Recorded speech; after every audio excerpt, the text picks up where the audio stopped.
That's how you start out. Crap. Crap. The only way you really get like high promotions or anything, you got to pay TikTok or whatever to promote you and all that bullshit.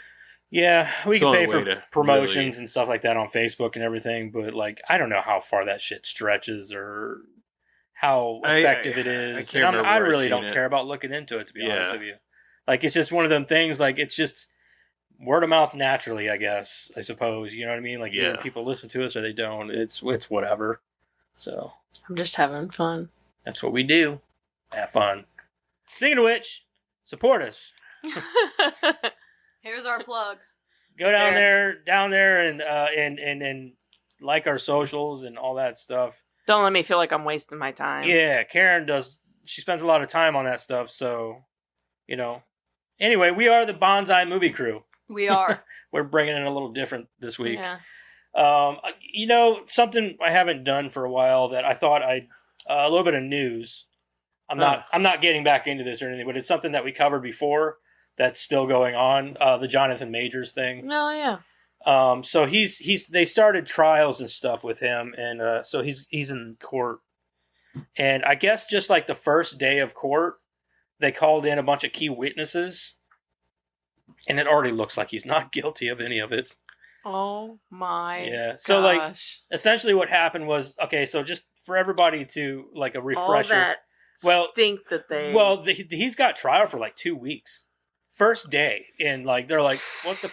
So okay, so what happened was, he was accused of abusing a woman, his girlfriend, after a night out at the clubs and blah blah blah. I guess they were drunk, and she accused him of hitting her and things like that, and forcing her into a cab or limo or whatever it was, and fucked up her finger, her ear, and some other stuff.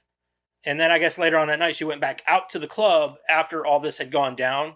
Well, they have fucking footage of her at the club, and her finger's not hurt. So like it shows her like doing things with her hands and this and that. And then there's another part where she's like giving her girlfriend like a hug and a kiss on the cheek with the same side where her ear was supposedly injured.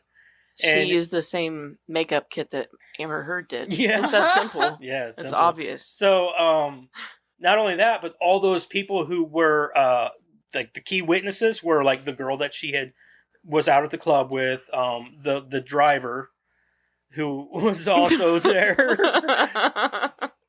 So it's looking like Jonathan Majors might be. Who did he play as again? He was he was in the new Creed movie. He plays he's Krang or not Krang Krang. Well, hopefully he's countersuing her for slander. For what? She ain't got no money. Like for the principle of the for defamation is what I was gonna say, because he's definitely suffered for it. Yeah, for sure. He lost everything from Disney, all that stuff. Which, don't get me wrong, nobody cared about. You know, Disney. Well, nobody cares about that villain. Like I didn't care about that. I don't know. I think that it really sucks. He was in Ant-Man. He was the bad guy in Ant-Man. What the fuck is it? Is it Krang or Kang? Kang. It really sucks in their positions because it's like, guilty before they have a trial or anything. Uh-huh. Yeah. That's all it takes is one person to come out and accuse you of some shit, and that's it. That's your fucking career. Yeah. So I mean, look at Johnny Depp and what happened to him. Mm-hmm. But this is just the beginning. There's nothing that says that he's guilty or not. It really sucks. Johnny Depp's like in stuff now. He's still doing some like independent shit and stuff like that. He's still working, just not as much. Yeah. But to be honest with you, Johnny Depp is fucking loaded. Yeah, well, that's the thing. He's not for Johnny Depp's case. I mean, he's already made himself, famous. He's already been a household name, and I have no fear. But he's okay. But as far as this other guy goes, he's just up and coming. And he's a great fucking. Jonathan Majors is a great actor. He's a good actor, and I don't know. Every interview I've ever seen him in, he was super laid back and very polite, and you know what I mean. I just feel like it's unfortunate because if they are guilty, then they deserve it. But like in cases like if this is the way it really is, he's lost so much. For what? So I don't want to sound like I'm stereotyping anybody here, but like whenever I heard about this whole thing, I'm like I was thinking that it was a colored girl. I'm like, what? Okay. But I saw a picture of she's white. She's a white blonde chick. I was like, that explains everything. That explains everything. Bitch. Hey man, them fucking blonde white girls they're fucking nuts. They're nuts. You're married to one. I am married one. I wasn't going to say anything. I know firsthand. But anyway, she just looks like one of them types of girls that like would pull some crazy shit. You know what I mean? Like Amber. That's yeah, what I'm like saying. Amber Heard. Kind of like Amber Heard. They have She's a look. blonde too. They have a look. They do have a look. Yeah, you know they got those that girls. look. Yeah. You know those girls. Yeah. Stay away from those girls. Mm-hmm. But then you don't because they just pull you into your little trap, and you're like, "Whoa, you got teeth, like sharp teeth." I always thought there's always been actresses and things that like throughout like next thing you know, they're my life that I've pooping on your seen, and I'm bed. like, I bet she's a fucking nutcase. You know what I mean? Mm-hmm. And sometimes I might be wrong, and sometimes I'm probably right. But I just really feel bad for guys that end up in those situations. And it's just really sad, and those kind of girls really well, deserve... I hope if it all turns out to not be true about him, I really hope his career rebuttals. You know what I mean, and comes back and. I mean, in those cases, what I don't understand, in cases like this, or like if this is, if he really is not guilty of any of it, why doesn't the girl get held accountable at all? Like by the court, not even him, but like by the court. Well, I think in this case, it's one of those things where... Or, like those rape allegation cases. Oh, I know. Like where it's proved that, they're innocent. Like... Or, like, in those cases where, some girl, makes a guy think that he's, like, the father of a kid, makes him pay paternity, or makes him pay, child support and shit. Karen's not wearing big hoop earrings. Mm-hmm. Say big hoop earrings? They always wear big hoop earrings? Yeah, it's a red flag for me. Oh, big hoop earrings. Why did you just say that? Why did you text me why? Big hoop earrings. earrings And her name is Candy. She chews gum. Now we're stereotyping. She's got long fingernails, and she's always clicking them off of shit. Yeah. And she talks with them. I don't have any. Big ol' eyelashes that like blink like flag. They look like centipedes on her face. You guys call me Candy, okay? All right. Anyway, I wanted to update everybody on that because it's something that we were covering, but honestly, nothing even happened of it until now since they started the trial and everything. I'm sure Jonathan Majors is probably happy to get the shit done and over with too himself, And if he's got witnesses like that, then when they're the innocent ones, they're always ready to get it over with. Oh, for sure, yeah.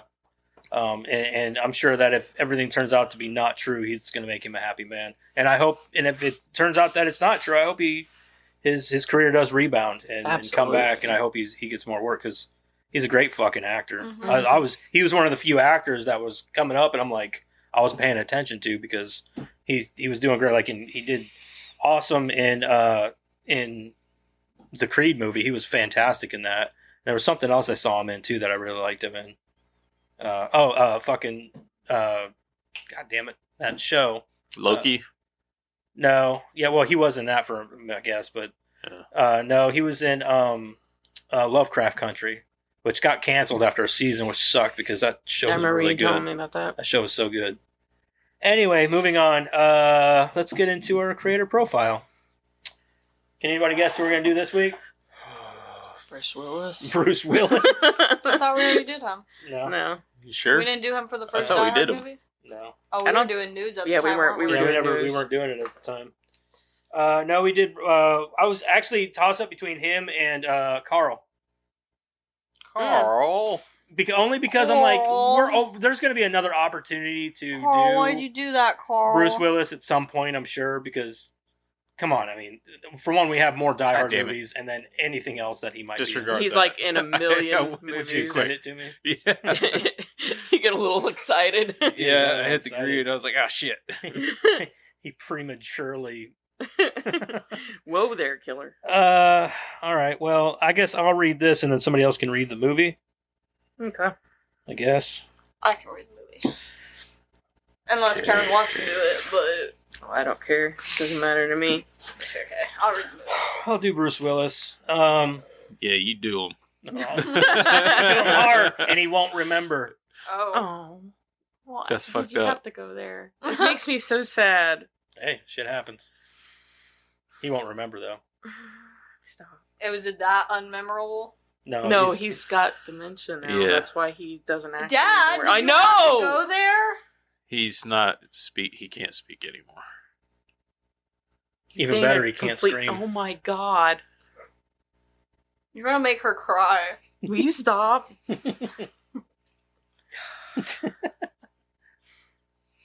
All right. Anyway, I'm the one reading. Oh, shut up. All right. You did. You shut everybody up. Like, damn, dude, that's dark. Asshole. Too soon? Too soon? Yes. Just a little bit.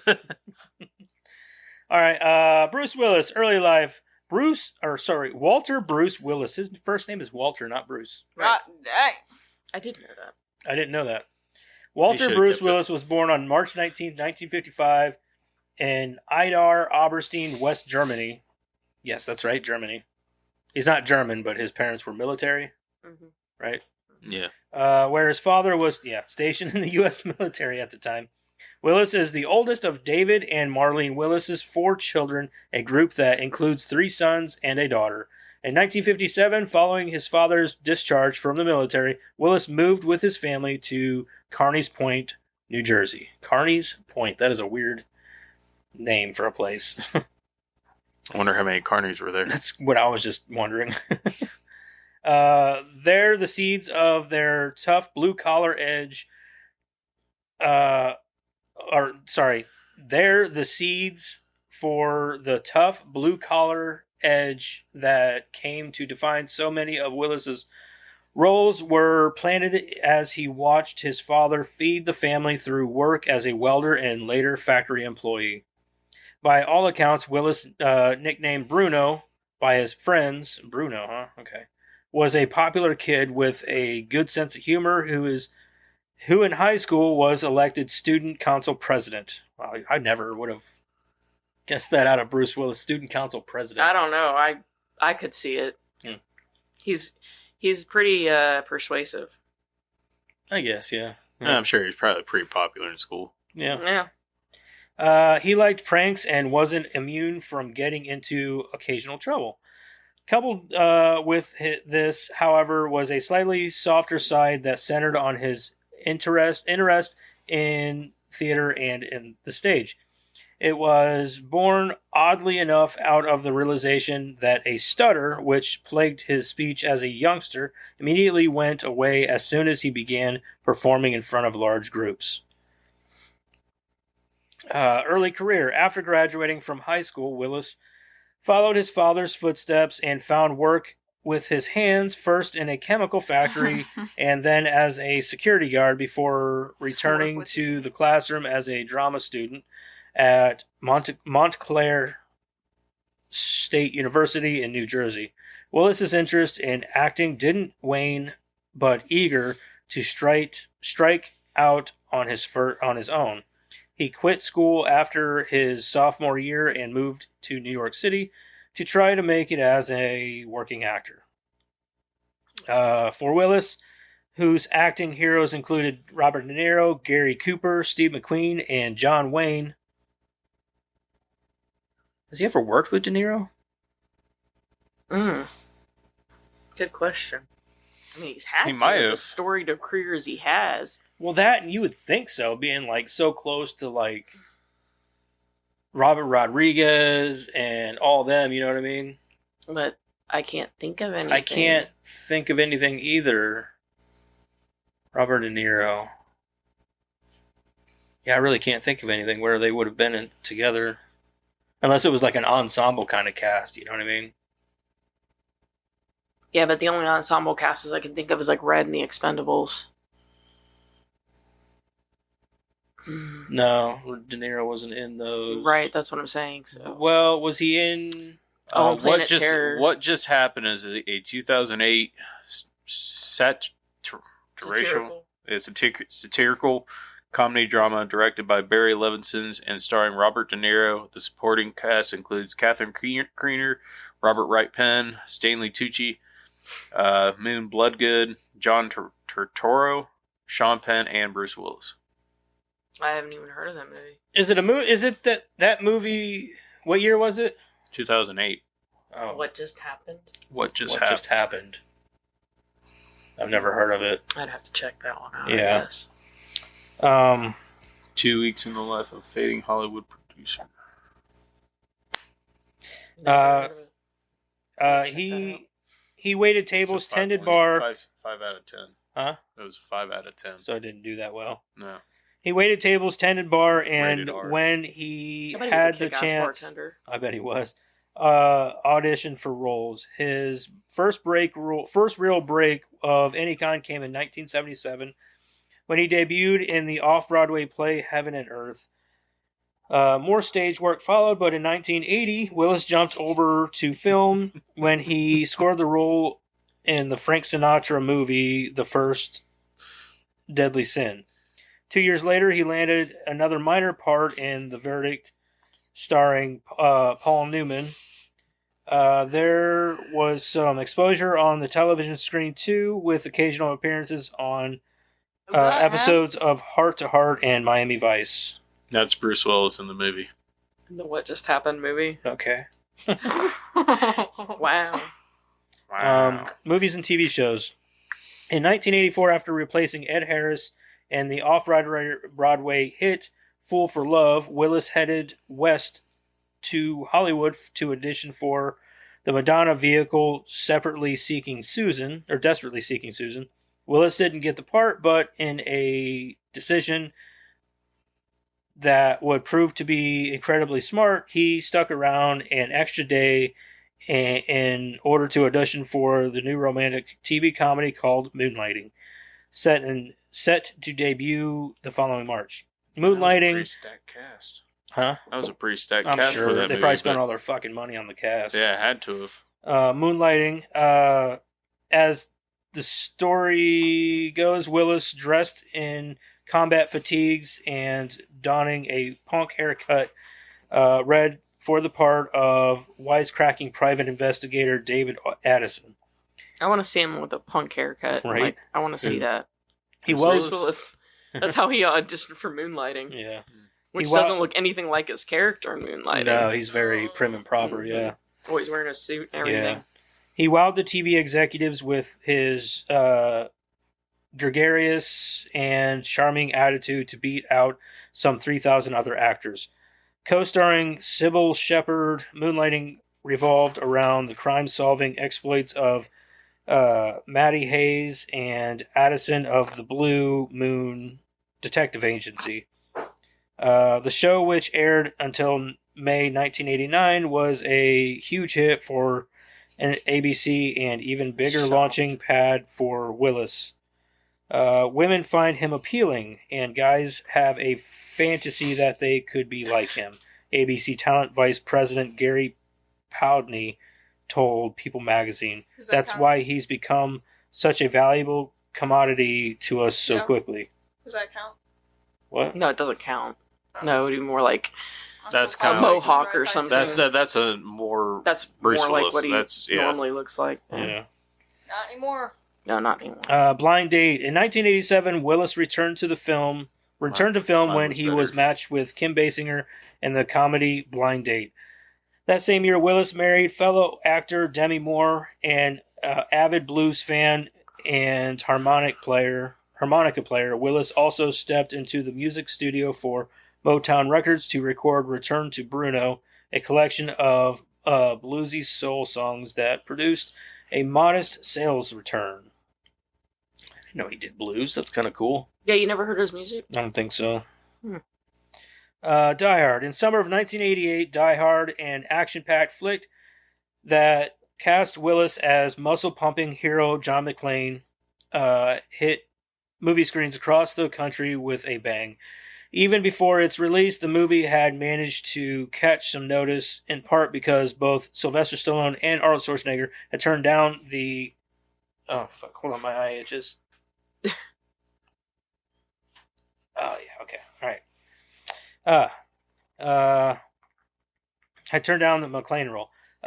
When movie executives settled on Willis, in part because he brought a level of warmth and humor to the character, they agreed to pay him $5 million, a huge sum for an actor many still consider a relative Hollywood novice.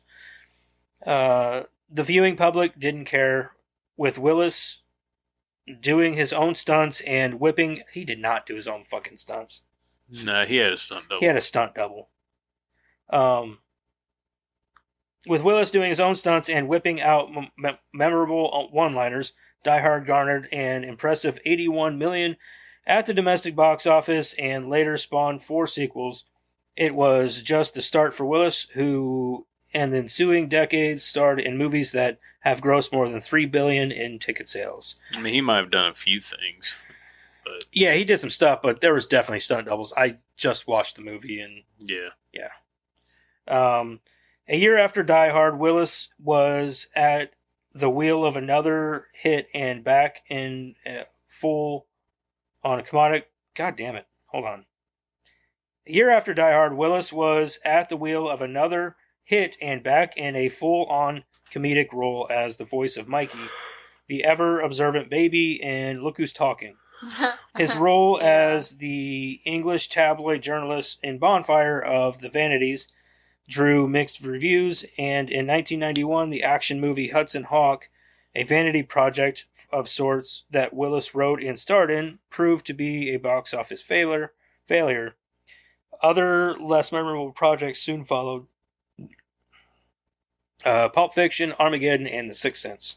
He did do a lot of his own stunts in the first Die Hard. Yeah, he did a lot of his own stunts, but he still had a stunt double. Yeah. Like, especially for the fight He didn't do scenes. all of them, but he did a lot of them, and one of them almost killed him the first day of filming. Nice. And that's where he's got his hearing lost was actually from doing those stunts in the first Die Hard. So his very first movie fucked him over for life. In 1994, Willis experienced a comeback of sorts when he took on the role of weathered boxer Butch Coolidge in the Quentin Tarantino directed smash hit Pulp Fiction. Perhaps sensing the movie was going to do well, Willis agreed to take modest salary of $1,685 per week. In return for a share of the profits, Pulp Fiction went on to gross more than $100 million. From there, a steady run of hits followed from the third installment of the Die Hard series, Die Hard with Vengeance. In 1995 to the 1998 sci-fi action thriller Armageddon. In 1999, Willis came through with one of his more memorable roles as a child psychologist, Dr. Malcolm Crowe, in the M. Night Shyamalan film The Sixth Sense, and he reteamed with Shyamalan the following year for the superhero flick Unbreakable. He also remained busy with more comedy, 2000's The Whole Nine Yards, and a bevy of television appearances, Alec McBeal, Mad About You, and Friends. Sin City, Moonrise Kingdom, and The Expendables. Willis showed no signs of slowing down, demonstrating a range that mixed muscular intimidation, sharp comedic timing, and a softer touch that few actors can claim. In 2010, Willis starred with Stallone, Schwarzenegger, and other action heroes in The Expendables. In 2012, he reunited with the movie's cast to star in the sequel. Within just 1 week, the movie had climbed to the number 1 spot at the box office, bringing in nearly $28.6 million. Also that year, he appeared in the sci-fi flick Looper as an older version of Joseph Gordon-Levitt's character. No. Joseph Gordon-Levitt played a younger version of him. Yes. Because they put his ass in makeup, not Bruce Willis. Mm-hmm. That's how I see that. Mm-hmm. Next, Willis reprised some of his earlier roles in A Good Day to Die Hard, Red 2, and Sin City, A Dame to Kill For. Along with maintaining a full slate of screen work, the veteran actor made his Broadway debut in 2015 in a stage adaptation of Stephen King's Misery. Oh, on Broadway? Really? I thought it said that he did plays before he went to Hollywood. Yeah, but he's not on Broadway. Oh, okay. So I think that's that's the big leagues there, But I don't fucking know. I'm not an actor. Subsequent movies featured Willis back in the tough guy mode, among them Once Upon a Time in Venice, Act of Violence, a remake of Death Wish, and Reprisal. I don't know any of those movies, except for no. I know Death Wish,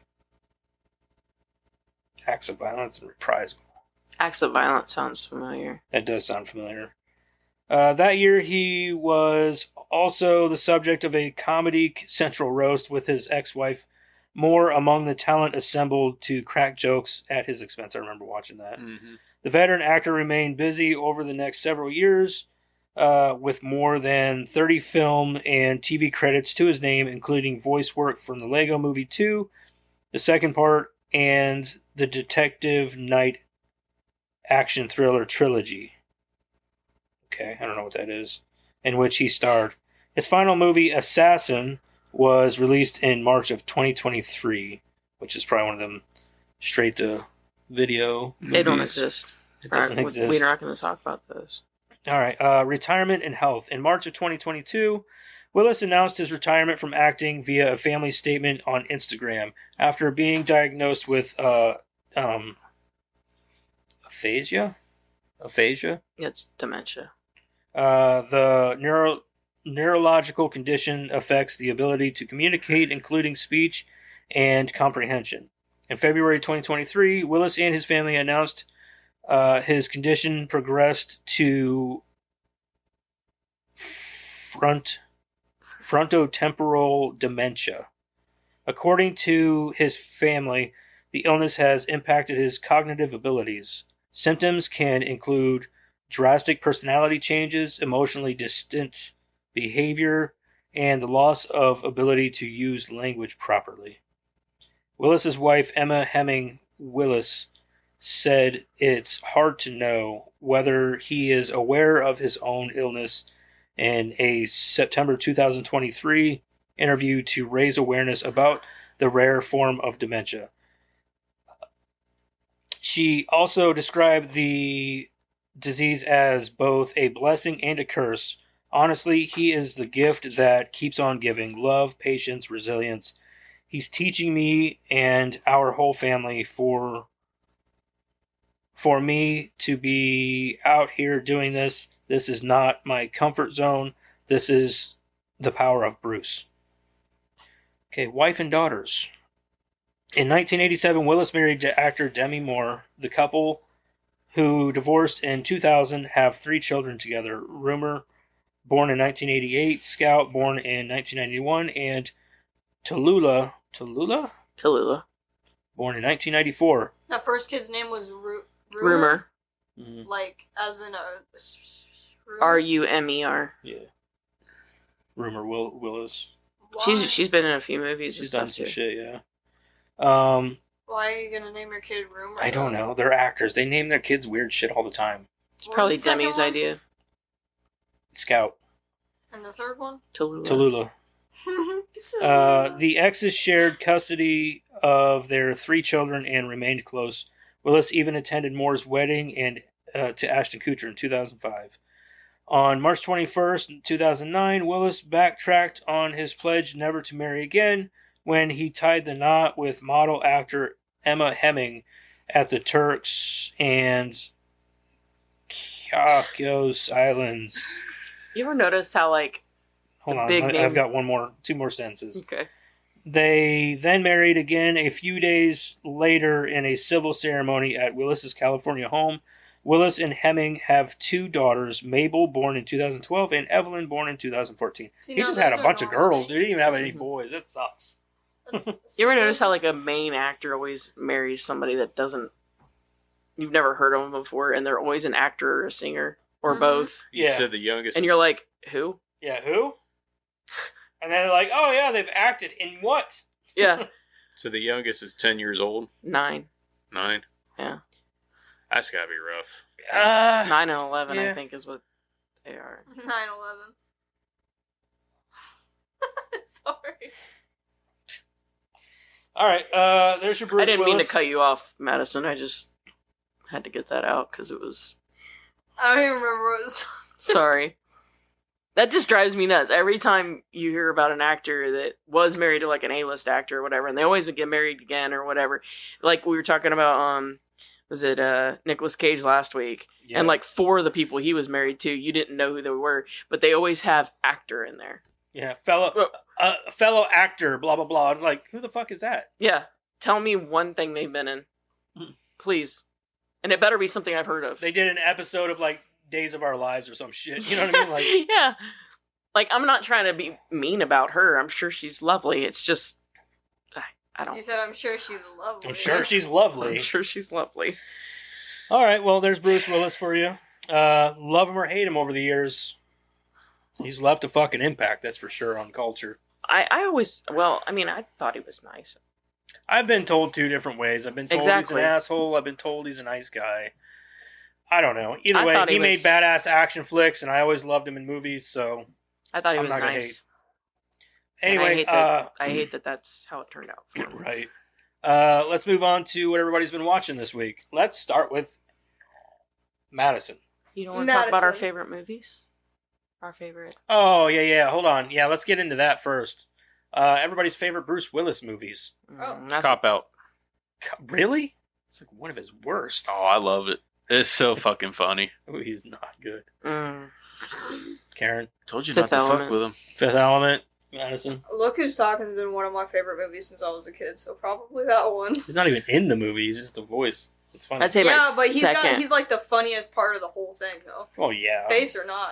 Like, that baby's comments was what I watched the movie for. I mean, if you really go for like his acting performance and like stuff like that, Die like Hard. dramatic, no, I'd say Sixth Sense would be his more of his dramatic role. I like but the Fifth Element because you get all of it. You get the action. well, that's you get what I'm that talking drama, about. you Talking get- I about didn't even Cop honestly Out. think about it. I don't know what the fuck. Like, he's done I'd say so my much. second one would be the Jackal, just because it's the first time you get to see him play a villain, and my God, did he scare the shit out of you?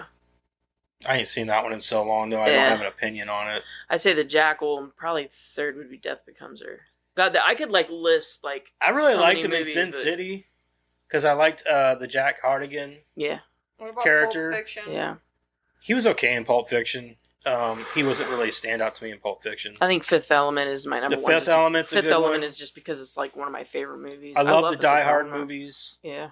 All of them. I don't care what anybody says. I love all of them. I honestly don't know, man. It'd be hard to choose for him because he's done so many awesome movies. I just like Sin Cop Out because City? you see the comedy and the action in it all in one go. Kind of like Fifth Element in a way. Oh, but the Fifth Element, man, it's such a beautiful movie too. Those colors. And I'm probably the going to say my brightness. favorite I was movie gonna say is the probably back and Die Hard forth. 3. Probably Die Hard The 3. back and forth banter between That's him and like, Tracy in my Morgan. opinion, Yeah. Die Hard 3 is one of the greatest action flicks of all time. Like, it's a fantastic movie. And along with, like, I mean, all of them are good, but, like, 3 is, like, the best. And, but between that, probably his character in Sin City, and yeah, I think that's it. Like, I can't really, like, he does great in both those movies. I really like the subtle way he plays in the Fifth Element. Like one of my favorite scenes is when the colonel guy or whatever shows up with the tickets, and he's got that other military lady with him, and he's like, "She'll go with you as your wife," and she does that like thing, and he's like, "I am not going." And he looks at the lady, and he's like, "Why not?" Like, I don't know. It's just the way, that subtle way he plays it, you know. I don't know. I like that movie a lot. It's one of my favorites. Yeah, he's pretty great. Give me the cash. Because yeah, Give you me the get cash. give me the cash. Yeah. You can keep it. Fucking Ruby Rod. I don't need it. I don't need it. You have to take the safety off. Give me the cash. That's a very dangerous gun as he takes it away from him. Oh, I love that movie. That's okay. You can keep it. I don't need it. I don't need it. All right. Anyway, all right. Now let's get into what we've been watching. What the hell have you been watching? You might want to put that time down. Yeah, I'm working on it. Oh, I didn't know if you had already put it down. I did, but now I gotta redo it. Let's start with Madison. What'd you watch this week? Not much. Did we watch The Lord of the Rings before or after podcast? This last week. So we watched the second one. And Yeah, we watched that last week. Oh. Before the last one. Before the last podcast. Yeah. See? It's been over a week. I'm having withdrawals. He We're gonna watch it tomorrow. Gimli. Calm down. We're gonna watch it tomorrow, Karen. If he doesn't, I'm messaging you. Okay. And then you can act like Dad and we'll watch it together, okay? She don't like Lord of the Rings movies. I've watched them. She said, hold on now. I've watched them already. I'm good for the rest of my life. I've watched I them. don't need to watch them ever again. I've watched them. I Lord of the watched Rings. the Hobbit movies. I've watched the. She asked me if I was going to watch the Hobbit movies, but I was like, I'm going to pass. I'm not a big bad. fan of the Hobbit movies. They're not bad. They're not bad, but I'm just like, I can think of better things to do with 9 hours of my life. You know? I can't. Not I right watched the TV show. What the hell is it called? Oh, As the Rings Frank- of Power. Yeah, As Rings Frank of Power. said, I've got only a few years left of my life, and I'm gonna get real weird with it. And that's not gonna be what I'm doing. You get real weird with it. now. Get real weird with it. Yeah, but I watched the extended cut of The Lord of the Rings, The Fellowship of the Rings. I watched the extended cut of that. I'm not gonna lie. She's going balls to the wall with the shit. She asked for the books for Christmas and everything else. I know I did that on the podcast. Yeah, and that's not bad. I mean, I wish my kids would ask me for books like that all the time. No, they want video games. Can I get Fortnite bucks or whatever?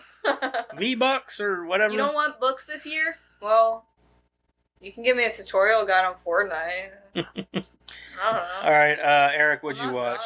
done. Oh, fuck me. Yeah. Well, let's go. You guys keep interrupting me. You're interrupting yourself. I am not. I'm trying to tell Continue. you guys stuff. And then I watched Pirates of the Caribbean at Man's Tides, or on Man's Tides. Dead Man's. Was it Dead Man's On Chest. Deadly Tides. I Yeah, think it yeah. is. Deadly Tides or some shit Deadly like that. Tide, something like Yeah. that. Yeah, one of I them watched fucking the third movies. one. I watched that one. That's it. On Deadly Tides or some shit. I don't know. I don't remember either. The third one. Is that it? I started watching the fourth one, but I didn't finish it. Because, what's his face isn't in this one. And I got bored. Because... Did you stop? Sorry, most of the action left with that one. Who left? Oh, Orlando Bloom? Orlando Bloom, yeah. Well, he was in it, but just very briefly. No, he wasn't in the fourth one. The one with No. the son? What?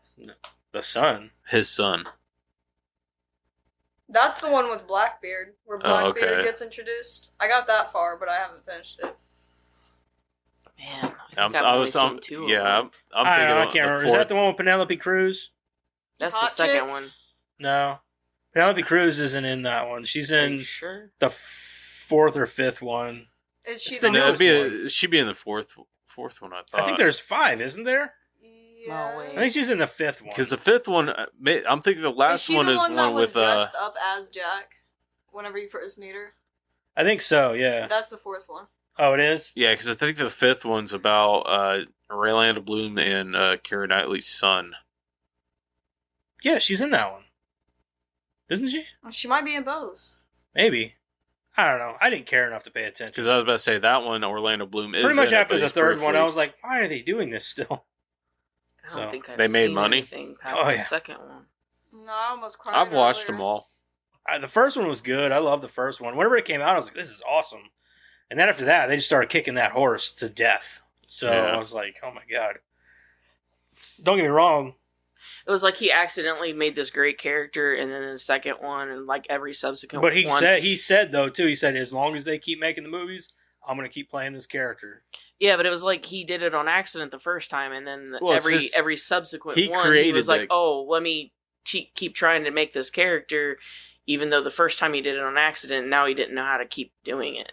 Well, he created that character, and that Yeah, he created it, but it was like the first time he did it, like for fun, and then it was like a job afterwards, Right, And yeah. and it was like the magic was lost not for him. somewhere. Maybe not for him, but for everybody else. That's why I mean That's the that's point I'm why trying he to likes make. to replay. I think it should have been one of those movies that was a one and done. Yeah, that's I- what One that's what I'm movie trying and to be say. done with it. That's what I thought the first one seemed like, and then Yeah. there were more. That's what it should have Yeah. been. Yeah, it should have been a one and done, but they had to keep going with it because all the money they made, of course, it's Disney. Yeah. And the movie was great. The first one was awesome. I loved it. And then after that, it was just like, okay, a second one. and then a third one. Then you're like, all right, you're getting into 4 and 5, and I'm like, all right, this is getting ridiculous. So I know that he really enjoys playing that character because I mean, anytime he gets a chance to play that character, he will. I mean, he goes to children's hospitals. I know he does. Disney. I'm He'll show up happy to for him. Disney and dressed up like that. Everybody has a defining character. Every great actor has a defined character. Yeah, and I mean, I'm happy for him. I'm happy Yeah. for him. It's just it's like you did it good the first time, and then after that, it was kind of like he was, I don't know, it was like forced or something. Like, yeah, he had to It try just didn't. for It didn't seem as genuine as natural. the first as the first time. Yeah. I get it. Okay, is that all you watched? Yeah. Okay, Eric, what'd you watch? I didn't really watch much. I watched Forged in Fire. Let's see, I watched that second Harry Potter movie with the kids. That's really all I watched. She's been watching Forged in Fire. I messed on myself. Don't say it Right like on the that. booby. Right on the booby. So yeah, that's all I watched. Sorry. Were you sitting in? No, when Oh. you're chin. You're not sitting in a recliner, so I also watched a little bit of Xena with Ada. Karen, what'd you watch, man? Bad Santa 1 and 2, and I finished The Fall of the House of Usher. The ending was kind of anticlimactic for me, A little bit, yeah. but I wasn't. But- Honestly, I thought the same thing, but I also started thinking, like, how would I have ended it? And I'm like, No, it's one of those things. It's kind of like Midnight Mass. I don't know what I expected, yeah, exactly. but it wasn't that. Yeah, You know, yeah. like I wanted something grander than vampires in Midnight Mass, but what would it have been? I don't know. Right. You know what I mean? Yeah, what would it have been? And then that's kind of what I thought too. Like, how would it have ended? Though, Yeah, I don't know what what I would have done, but I was Yeah. expecting something else. I don't know. Yeah, I kind of thought the same thing. And you know, her just coming up and them, I don't know. I didn't think that it was very character like for the two of them. For the two of them to have ended up that way, I thought that was very uncharacteristic. I didn't. What'd you understand think about that. what's his face, the lawyer dude, and Augie. yeah, that meeting between the two of them. In I the liked house, that. I liked it too, and I was like, he was okay with what was bound to happen. He Mhm. was like, I'm old, you know what I mean? Yeah, And I'm yeah. like, I like this dude. I like where he stands. You know what I Yeah. mean? Yeah, no, I really liked that. I just didn't like how. He's a dark, fucked up character, and he's also played by Mark Hamill.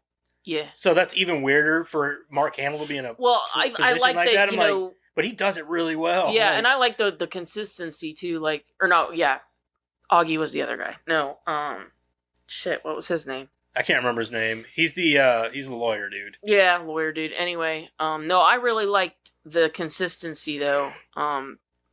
That you had with all of the characters, and I love the consistency you had with what's her name, the girl you really like, Carla. Or, anyway, the bad guy. Oh yeah, bad guy, yeah. or whatever. Yeah. She you know, if you did the right thing, she'd leave you alone, and that was proven with the lawyer guy.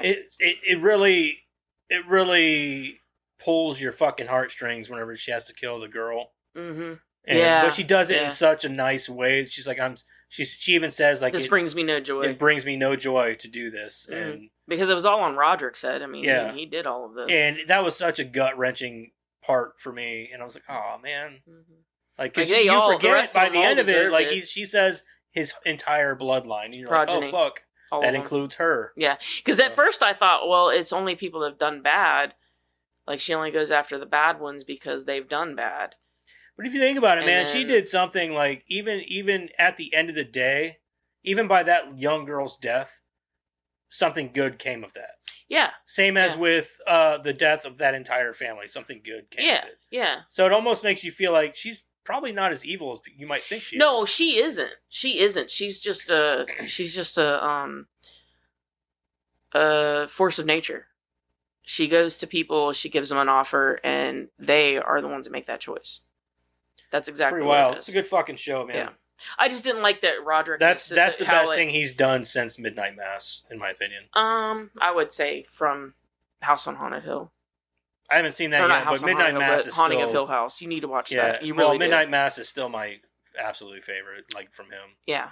Like I love the The Haunting of Hill House is my Midnight Mass. You should really check that out. If you like The Fall of House of Usher, you should watch that. Yeah, The Fall of House of Usher is the shit. Because it's about a family, and it does the whole past and present thing, and it's really, really good. You'd really like it, I think. Probably. Based on that. Buckle down and check it out. But the thing I didn't like was that, Roderick and his sister, I didn't think that their characters would have ended up that way. I don't think that their ending would have been that way. I don't think so either. Maybe Roderick a little more so. Well, it's uncharacteristic for her and him to have ended up that way. For her to come out of that basement and to do what she did to him, and for that to happen.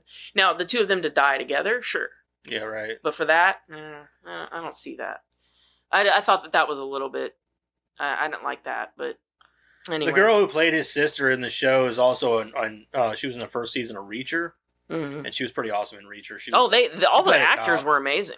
Well, the younger version of her, but she played a cop in Reacher. If you haven't seen that show, that's pretty awesome. The casting was amazing. The young, old versions, all of it, perfect. Oh, they were great, amazing, spot on. I watched It's a Wonderful Knife. That was okay. I don't know what I was expecting, but it was okay. Justin Long. Yeah, he was probably the best part. Because those fake teeth are just, whoa, wild. They were definitely a standout. Woo. I don't know, it was alright. Funny Farm and Home Alone. That's it.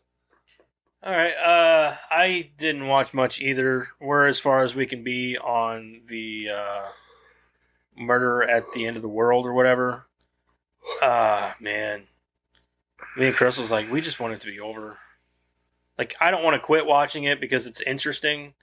But it's so slow and boring. There's like it's enough to keep you going and interested, but it's not like I said, if you like Only Murders in the Building, then just watch Only Murders in the Building. It's the same thing. Only Murders in the Building has humor. It's fun. It's entertaining.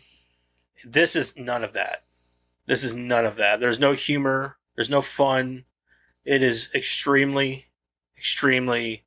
slow and boring. And the only thing keeping it alive for me are the two main actors. Even that's not even interesting enough for me. But it's just... I'm not going to hate on the show because I know that it's some people's thing. But for me, it's just not my thing. It's just boring and slow and too serious. I think I don't know how many episodes are left. We've watched 5... And they're still airing. They only air once a week, which sucks. Because I just want to watch it. Be done. And be done. Also, we watched... we've been watching Impractical Jokers. And then we watched... what did we watch? I just blanked on everything. Well, we did watch the first Die Hard yesterday. Because Ada had never seen it. So I watched it with Ada before Madison got home so that we could watch the second one with her. And then, so that she would be refreshed on that. Also, I watched Resident Evil Dead Island, I think it's called. It's on Netflix. It's a computer animated movie, and it ties directly into the video games and shit. So it was like an hour and a half. It was on Netflix. We watched that today, and it was all right, I guess. If you like Resident Evil and you like the games, it's exactly what you would get out of a Resident Evil game.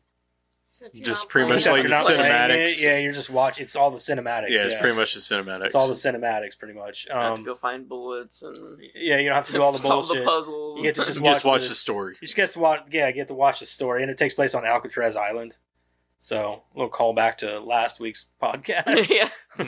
And then we watched. There was one other. Oh, we watched Paul.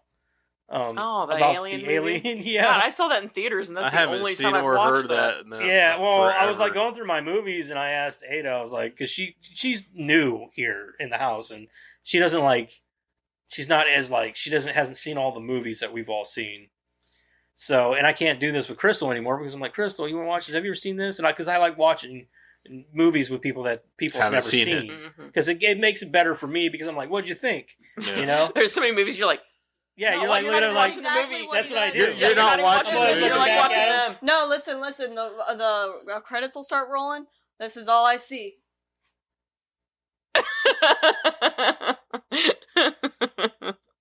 So, waiting for opinions. You know what I mean?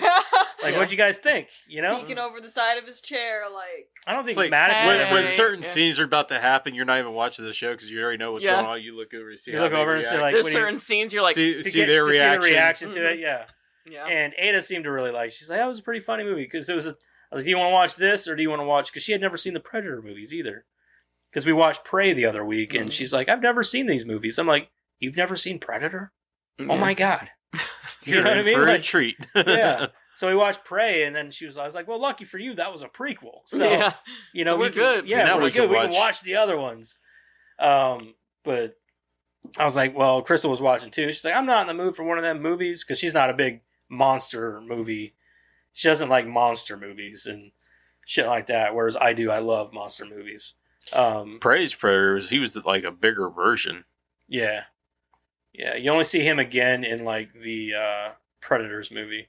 Mhm. Anyway, that's all I watched. If you haven't seen Paul, it's awesome. It's a funny movie. It's good. It's got a really stacked cast in that Yeah. too. It does. Anyway, that's all I watched. Let's move on here to our movie this week. Let's talk about the movie. Oh boy, it's a doozy. We watched Die Hard 2. Die harder. Die Harder. Didn't we Fuck. think? Didn't we say in the last podcast that we were it was going to be Samuel L. Jackson and stuff like that? No, No, the third no, that's one. in the third one. Okay, Yeah. I thought we were saying something like that. No, we No, were talking no. about how the third one's better. Oh yeah. And Because, then yeah. we were talking about how Samuel L. Jackson's in it. And yeah, that's right. Yeah. That's another reason why I picked Bruce Willis for our creator profile this week, because I know if we end up pulling Die Hard again, it's going to be Die Hard 3, and I'm going to There's do other Samuel L. people that you Jackson. can pull for the Yeah. other Die Hard movies. Yeah. Yeah. And I'm going to do Samuel L. Jackson if that's You the can case. do If I Justin hadn't- Long for Yeah. Live Or Free, Die yeah, Hard, or that one. yeah. Yeah, exactly. But, Or like- even what's her face? The daughter. Who plays Oh. his daughter. Yeah. Yeah, you can do like the main God damn villain it, from what's her name? that one too. Oh yeah. Oh, I mean, yeah, there's yeah, always stack cast for those, Yeah. so you can always pick somebody else. Yeah, and Bruce Willis was like in this one. It was like you had him, Bill Sadler, or like who's the guy who played the fucking T-1000 in Predator? Or I mean, Oh, Terminator 2. Robert Patrick. Robert Patrick. Yeah. And then there was like John. And he's Leguizamo. like in it for 5 seconds. yeah, so same as John Gene Leguizamo. Leguizamo. I'm Yeah. like he's like in it for Oh, like I seen him and I was like, was split that scenes. John Leguizamo? yeah. I knew And- he was in it because I'm like going through the cast and I'm like John Leguizamo's in this. Yeah. I was like Robert Patrick's in this. What Yeah. the fuck? No, I seen all I didn't of remember them. that, and I'm like watching, like holy shit, there they are. Yeah. I thought they were gonna have like bigger roles. Nah, No, No. I seen all of them. I was like just like John Leguizamo. I don't even know when he dies because Yeah. I don't see him but twice, and I don't see him ever die. Yeah, I didn't. I'm pretty either. sure he just like lived and then went on to do the Super Mario Brothers movie. Did you guys not tell me the whole title on purpose? I didn't know it was called Die Harder until I pulled it out of the Blu-ray Okay. case. I 'Cause, pulled it, I like- was like, ah, it's called Die Harder. I didn't know either until I started to do like the trivia, and I was like going through, and I It's was gonna be one of the reading it, worst and I was names like, for a Die movie. Harder. Are you fucking with me? I didn't know that. I asked. I you, thought it was I'm just called like- Die I said, Hard "Is 2. this seriously called Die Harder?" And he was like, "Are you fucking with Bruce Willis dies with a massive boner. me?" That's ridiculous. No. Die Hard. The Die Hard hardest. 2. Die Harder. That's the best thing. The you The third- third one should have the- been called Die Hardest. Yeah. Die Harder. Harder. Now that we've gotten off on that note, I just had I had to, I don't had to blame you bring- because I didn't know. Do you get it, Karen? I always just Gotten called it- off? gotten off. I just thought Die it was always Harder. called Die Yeah. Hard 2. I didn't know it was called Die Harder. I thought it was about a guy like dying while having Harder. a heart attack while he's fucking, but Hey, man, apparently not. that's the way to die hard. I At was least you die happy. wrong. Harder. This is a Bruce Willis movie. I was wrong. It'd be funny if the whole first movie was like called Die Hard, and then everybody who he killed just had boners. No, you downloaded the wrong movie. Yeah. Guys, I think I downloaded the wrong Die Hard. Die Hard, and everybody he kills, they're all like laying on the ground, just boner in the air. That would be like Die Harder. You know that movie's already made, right? He was doing like Tai Chi naked and shit. That'd be like a fucking what doing with a boner. Yeah. Oh god. Okay, so let's get in the movie because like that's a whole thing. That was a long ass fucking skit. Jesus Christ. That was Rennie Harlan's idea, by the way. Just that he would be naked for that scene. Why? Rennie Harlan's oh yeah. Yeah, that was like a long fucking scene. Because the script only said for him to be like half naked. And he found out the day of shooting that he was supposed to be fully naked. And he's like, can we put that off so that I can maybe prepare? So they had to put it off. And I think that was like 3 months later was when he actually shot the scene. Dang. Well, if you just found out like day of, like you show up after you just ate like 4 bagels or something. Well, not only like, that, but also you're like, well, I have a fat ass I right signed now. on Can for this we maybe fucking do movie. it You like didn't 3 say I was months going to from be now going so that I balls can work naked, out? dude. Right. Like, Yeah. you don't sign on for it. Like, hold on a minute now. We didn't negotiate that. Yeah. We're going to need a larger salary. I mean, it's Bill Sadler, though. He probably didn't care. He just Probably wanted a little not, bit of but- time to tone up. Yeah. You know? It's Bill long- Sadler's a fucking like- professional. Yeah. It's a long ass scene for him to be. I know. It was like, okay, we get it. And I didn't even see, like, I was waiting for his balls to drop between his Oh, legs. you Yeah, can see him so- hanging brain a little bit in certain scenes. Oh, yeah? Yeah. Yeah. Yeah. You could- Karen was looking like, No, I didn't see it. I was told. You could see the brain hanging a little the bit. brain hanging. Yeah. All right. You got a plot synopsis for this I do. one? Sorry, we got distracted. Yeah. Hey. Tom Die Hard naked 2. Die balls. Harder. Die Harder. Off-duty cop John McClane is gripped with a feeling of deja vu when on a snowy Christmas Eve in the nation's capital, terrorists seize a major international airport, holding thousands of holiday travelers hostage. Renegade military commandos led by a murderous rogue officer plot to rescue a drug lord from justice, and are prepared for every contingency except one, McClane's smart-mouth heroics. Hold, please. Your call is very important to me. 2 hours and 4 minutes, rated R. Bruce Willis as John McClane, Bonnie Bedelia as Holly McClane, William Sadler as Stuart, Art Evans as Leslie Barnes, and Dennis Franz as Captain Carmine Lorenzo. William Atherton as Richard Thornburg, and that's as far as I'm going. There's a lot of people in this movie. Mm-hmm. All right. Let's get into it. Eric, would you watch and recommend? Well, it's not the first time I've seen it, so I don't know. Would I watch it again? I mean, I wouldn't go out of my way to watch it. Recommend? Yeah, I mean, if you're a Die Hard fan, if you've watched the Die Hards, you should at least watch this.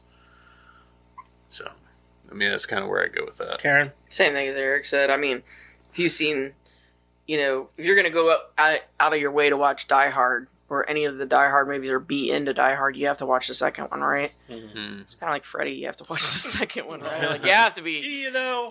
Yeah. You do. You have Just to like watch the Jason movies. I mean, Yeah, you have to watch all of them if you're going to be a fan of the series, right? Right. So like you have to watch it, but do I have to You have go to back subject and yourself to it. do I have to watch it a lot? No. Do I have to watch it again? So does No. that mean you're a fan of the Jason series since you watched them all? No. Okay. I just figured if I'm going to make fun of them, I should see them. Madison? Yeah. I should know what I'm making fun Yeah, of. I guess so, yeah. I probably wouldn't, like, after I watch the first, second, third one, how many ever there are, I want to go back and watch There's one, 5. like, for fun. Okay, if I want to go back and watch one for funsies, it's probably not going to be the second one. So far, it's the first one because I've only seen 2 of them. But I'm not going to go back and specifically watch the second one just for fun. Yeah, I mean, the most notable ones is pretty much the first one, the third one. Yeah, I'm going to agree with you guys. The second one's not at all. This is probably my least favorite of all 5 of them. Also, this is just The Rock. It's The Rock, only with a different sort of premise. It's a bunch of military guys holding sort innocent of. people hostage. But this isn't Yeah. a very likable. Right, I get that, but it's yeah. kind of the same sort of thing, I guess, in a way. These I'm not saying military- it's the same, but These military guys were actually just real jerks. Yeah, Yeah. these guys. There is absolutely there is no nothing. redeeming Yeah, there's no quality for their shenanigans. but this is kind of also the first. This is where they fart. Fart. This is where they first get into get into the technology stuff and with Die Hard, and I know they do more of that with Live Free Die Hard and all that shit. And I don't like it because it's like you're taking away like the cool aspect of it. Like the first one was like they're there just for money. Like they're gonna rob you, and they're gonna dip out of this fucking. You know what I mean? Like they just took over this building to rob them and get money. He's using a walkie-talkie. Yeah, they're using walkie-talkie. Whereas in this, they're like talking about all these this airplane lingo and then all this new technology lingo new then anyway.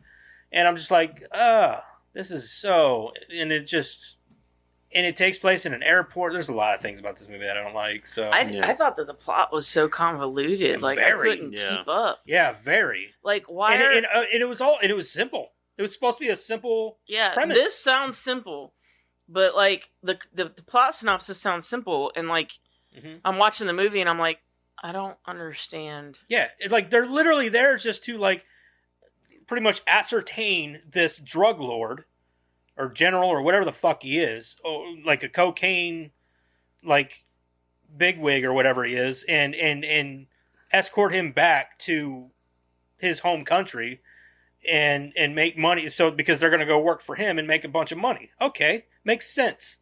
But you guys are like the way they did it and the way that the plot works out, I'm just like, what the fuck is going on? That's what they were doing? Yeah. Okay. Because I didn't understand why they were trying to save a drug lord. Like, they're military guys. Why were they... He was paying them to help him escape, and then they were going to go back and work for him in his home country. Wow, okay. Yeah, because remember, at the end, when they're on the plane, they're like, oh, man, it's going to be great. We'll slip it on the beach and blah, blah, blah. He's like, oh, you guys are going to make so much money working for me. So... I guess I missed that. He essentially was I guess by hiring then a I was bunch of checked out ex-military. because I could not wrap my head around why these military... Like, the same guys who would sign up for the military and rise up the ranks are not the same guys who are going to, like, go, oh, you know what, fuck this, and then go work for a drug lord. Yeah. How do you even make that connection? I know. Like, you know what, fuck this, I'm going to call up this general and start working for him. You guys suck. Yeah. You know what I mean? Like... Exactly. That's what I'm saying. know. Like, the premise and the plot in this movie is very weak. And there's a lot of holes in it. There's a lot of things in it. I'm like, so you have all these planes hovering, and they don't know how to land on their own? And they're not crashing into one And they're not another? they can see each other in the sky apparently, Well, not with the but blizzard going they around. can see the other planes, fucking a quarter mile, half a mile away from each other, but they can't see the fucking runway or the road or anywhere to land. I don't understand. They don't have contingencies to make emergency landings? Mm-hmm. Now that I don't buy. I don't buy that they don't have contingencies for this kind of a situation. That's what I'm saying. Like, they're just hovering up there, and I'm like... But I don't have a problem with them not being able to see because, one, they had this huge snowstorm kind of deal thing. Okay, I get that. And plus, they're up there in the clouds. You can't see. Like, if you've ever been in a plane and you're looking down and you're that high up, you can't see shit. No, yeah, right. So I can understand that. But what I don't understand is, like what you said, contingency. I don't understand that, like, once... They have all the proper gear in the plane to land safely. Right, and here's my thing. If... No plane, and maybe back then this was a thing, I don't know, but no plane is going to only have enough fuel to get from point A to point B. They're always going to have enough fuel to go farther. Well, weren't they flying in circles for a while? Yeah, they were. But that wouldn't happen, though, is what I'm saying.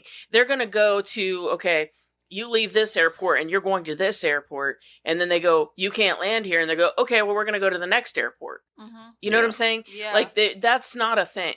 Like, they're not going to go to this airport and just circle. Yeah, they're not going to do That's not a thing. Like, they're going to go to the next airport. Not only is that not a thing, but it's extremely dangerous. Mm-hmm. Yeah. For especially, how many did they say? 13, 14 planes in the sky? Well, have you ever seen, like, the air over traffic one maps? airport? That's insane. Mm-hmm. If you actually just look at the air traffic maps and you just realize how many planes are up in the air at one time, holy shit. Eric's right. Like, that's not necessarily so dangerous. It is whenever they're all hovering the same airport. Sure, I don't disagree with you there. It's just, I don't have a problem with some of those plot points. I have a problem with the fact that they were all just circling around this one airport.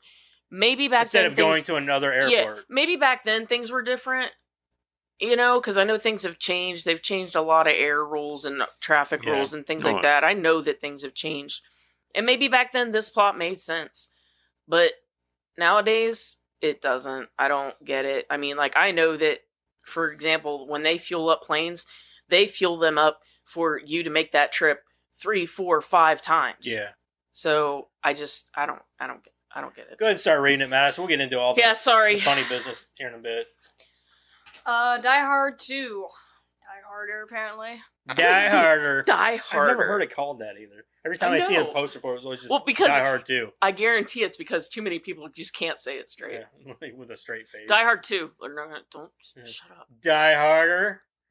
He said it. The There's story always that one guy. Yeah, there's always that one guy. Shut up, Bob. Shut up, Joseph. God. Dad would be that one too. Shut up. God. We don't call it that. We don't talk about Die But Harder. now you know that. And you're gonna say it. Guarantee it. No, I'm not even going to refer to it as Die Hard 2 anymore. It's just going to be... Have you guys seen Die Harder? Yeah, we're not going to say part 2. Right, I'm like, what the fuck is that? Like, that sounds stupid. Like, well, it ought to sound familiar. It's Die Hard 2.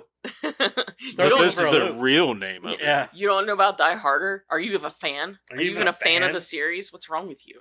It's funny because only a real fan could tell you. Like, yeah. It's Die Hard 2. It's true. Yeah.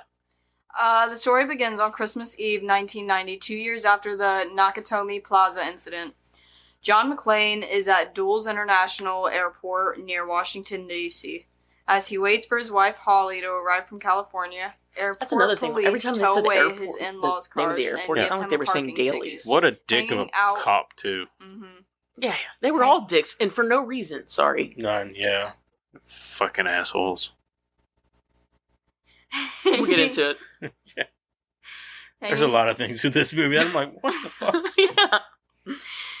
Hanging out in an airport lounge, McClane sees a group of men dressed in army fatigues pass a package between them and disappear into a restricted area. He follows, and a fight ensues in which McClane kills one of the men, but the second man gets away.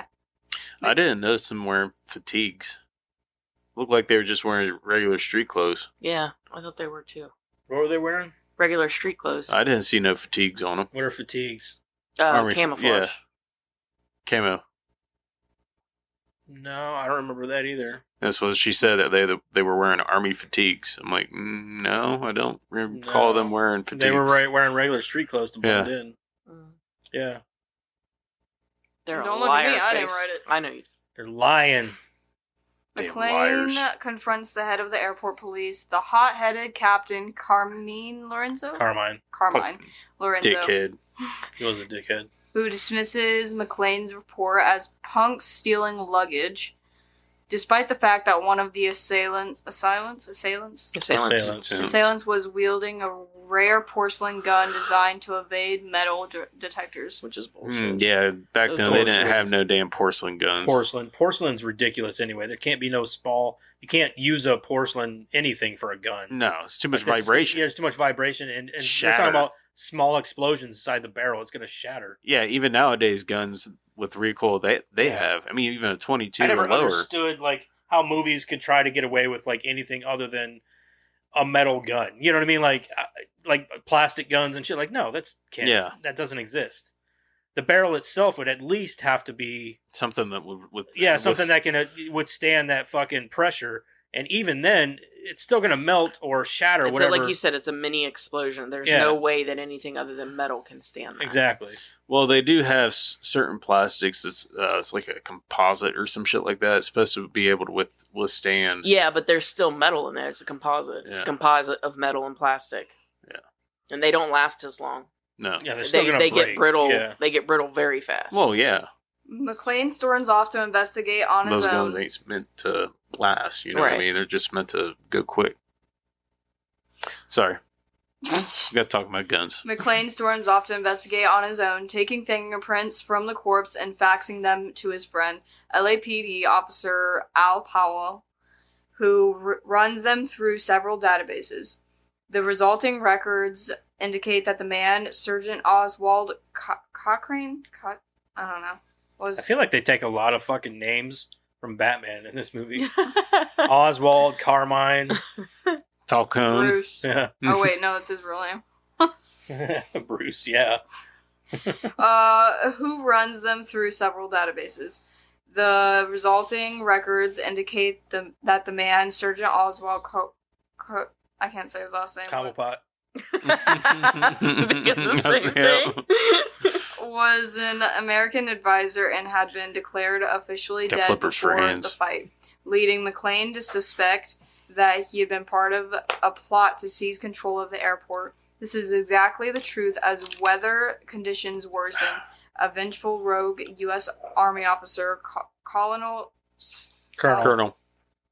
Has an L in it. Yeah, it's Colonel. Colonel. Are you sure? Yes. 100% sure. Yeah. It's No weird. second guessing it. It's weird. It's weird how they spell it, but yes, Yeah. it's Colonel. Yeah. No R in it. But it sounds like it. Have you ever seen Colonel. the English language? Yeah. You ever seen how Right. bologna is spelled? You ever seen how Bologna. tomb, bomb, and there was one more. Tomb, There, and there. comb, Your. bomb. What? Yeah. What? Where? I mean, we could go. Where? I mean, there was a This is comedian. Bologna. is There's what a I'm saying. German Like, comedian that there's brings so that- much that that just up. doesn't make sense. Yeah, this is why the English language is so hard for people to learn Mm-hmm. because of all the different ways in certain contexts in which you use certain words and blah blah blah. It's plus not to mention all the slang. which is funny because it's like English. It's hard for us to learn different languages too. It's because our head's so filled with the bullshit Yeah, that it's we all had to learn bullshit for we had to learn English. for fucking English. Yeah. Prepares to Como hold the estas, approaching planes and their bitches? passengers and crew hostage until he can free a former Central American general and drug lord, Ramon Esperanza. The deposed despot is arriving at the airport under guard. Stewart has set up his operational base in a nearby church after shooting the owner and has hacked directly into Dulles' communications and air traffic control. McLean sneaks into the airport's control tower and confronts the head of air traffic control, Trudeau.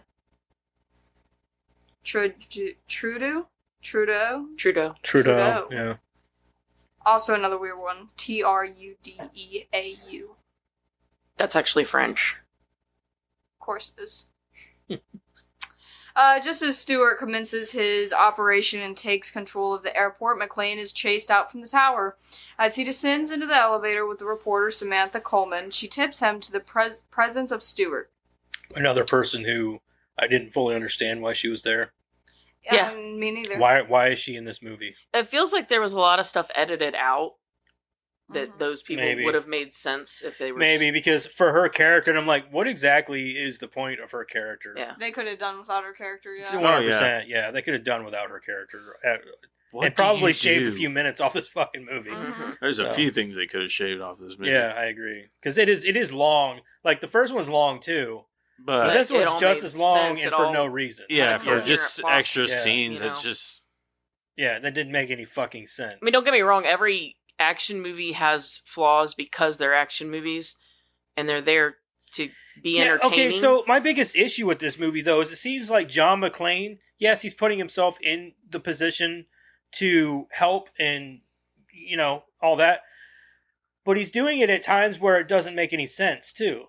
Like, whenever he goes to the church by himself with the, the janitor guy or whatever, Yeah. It was like a Marvin. I'm like, and then he gets there, and then he's like, what did he think he was Communication going to do? expert. I mean... Well, what I didn't understand is he fights a guy and then runs away. and then runs away. Yeah, I'm like, what the... Like, he runs up there, fights the guy, and then runs away. And then... What did that accomplish? I'm like, I don't even know... What, are they just... Other than hey, we're here. Yeah, right. and there were so many points in the movie that's very just I want to say you could read it. Like when they changed the ammunition Yeah. Yeah. from red to blue. It was Yeah. okay, yeah, that's blanks. Like that, yeah, there's obviously something you there. guys are Yeah. working with the other guys. I mean, Yeah. it was Yeah. obvious. Yeah, there's some things that are like the whole team or whatever, the military team. Yeah. Like, you're like, okay, they're definitely shady as fuck. You know what I Yeah. mean? And then, but also, John McClane going to the church, knowing that it's probably filled with military, he's not winning that fight. Mm-mm. He's crazy enough to try, but, why wouldn't he just go get the other military team? Like, hey, this is where they're at. They would have no choice but to listen. Yeah. whether he got kicked out or not, just there's certain things that I get what you're saying. Like he went down there, to try to land that plane. Like in Die Hard and I'm like, 1, what are you doing, dude? He did a lot of You didn't sneaking. think that maybe they thought of that? Like he did a lot of sneaking and put himself into situations to help, but only when he knew that he could help. Like he knew that he was in a position where he could, get in and get out in a, sneaking way or whatever, like not be detected. He was like going in like bullhorns ready, like I'm rushing this. You know what I mean? I'm like, that's not. I mean, don't get me wrong. That becomes more of his character in the other movies. Like in all the other movies, that's pretty much how he reacts to everything. Yeah. And then you pretty much realize that, like, John McClane's pretty much immune, and he's the luckiest man alive. You know what I mean? Like. Yeah, like the fucking grenade scene. There was one scene in particular I had a problem with about that, but we'll get there. Yeah. There's a few scenes I have a problem with. I'm like, the not about that. The grenade scene killed me. The grenade scene's one of them. God. Yes, the What are you talking about? That's easily obviously you could do that. Anybody could do that. Christ. Come on. How long does and it then take? be okay when you land. I'm sure my you thing wouldn't break was your how long legs. does it take? Nothing. How long does it take a grenade to blow? It's like what, 5 seconds? Yeah, no shit. That was my problem. 5 seconds max. Yeah. It's 5 seconds. And that was like. It would have taken him 5 seconds to pull the fucking. Yeah, he buckled in and everything. Yeah. And He took a sweet time buckling. And that was while he was after he was laying on the floor, watching and about them all 6 of pop them landed in. Like, oh crap, there's grenades. By the fourth one landing in there, they would have started blowing. And they were taking their time tossing them in too. Yeah. Like that one is just the cooked obvious and everything. The obvious ridiculous one. I have one that is a little less obvious, and I think it's ridiculous. But what was the Okay. point of throwing grenades in there anyway? to blow him Yeah. up, to kill him. But they threw like 9 fucking grenades in there. Mhm. Yeah. Maybe two. Maybe Well, they they had did him- maybe say they had him on top, they did yes. say throw them all in there. They probably had him on a delay timer just to give him enough time. Like a Bond thing, I don't like a James Bond thing. That's probably what it was. Close, Yeah, we'll go close with the that. doors so we can act like he did die, but we Yeah. don't really know. And It then when the makes it parachute came cool. out, they have semi-automatic weapons, but they're not going to shoot at the parachute. I'm sure because again, they want to give him time. The CGI with it. What are you talking about? It's perfect. Oh my god. I did actually kind of like that scene though, with him coming up to the camera like that. That was kind of cool. That was a kind of cool shot. I didn't mind that part. That was a cool shot. But you could definitely tell it was green screen behind. Oh, for sure. Well, yeah, There's but another for scene sure. like that. Well, too. yeah, but it is a cool shot. I like shots. I like to see cool shots, and I thought that was a cool Especially shot. one as old as that. Yeah. It's an Yeah. iconic You know? shot. Yeah, too. iconic shot. Yeah, I thought that was a cool shot. Yeah. Go ahead, Anyway, Madison. sorry. By the way, McClane, no.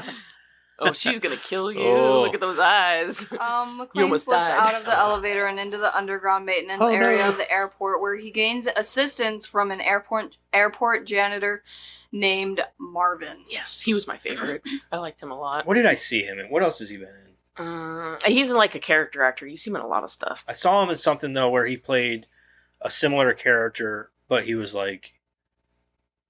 definitely like. I remember being like a crazy guy in something, but I don't remember what it was. Yeah, he was crazy in something. I'll look. Yeah, look him up because dude, it's gonna bug the shit out of me. I saw him I'm like, what else is he in? Who Go the ahead. fuck is this guy? Marvin. Madison, go ahead. Trudeau and his controllers contact the approaching planes and inform the cabin crews, without mentioning the terrorists, that they must circle the airport.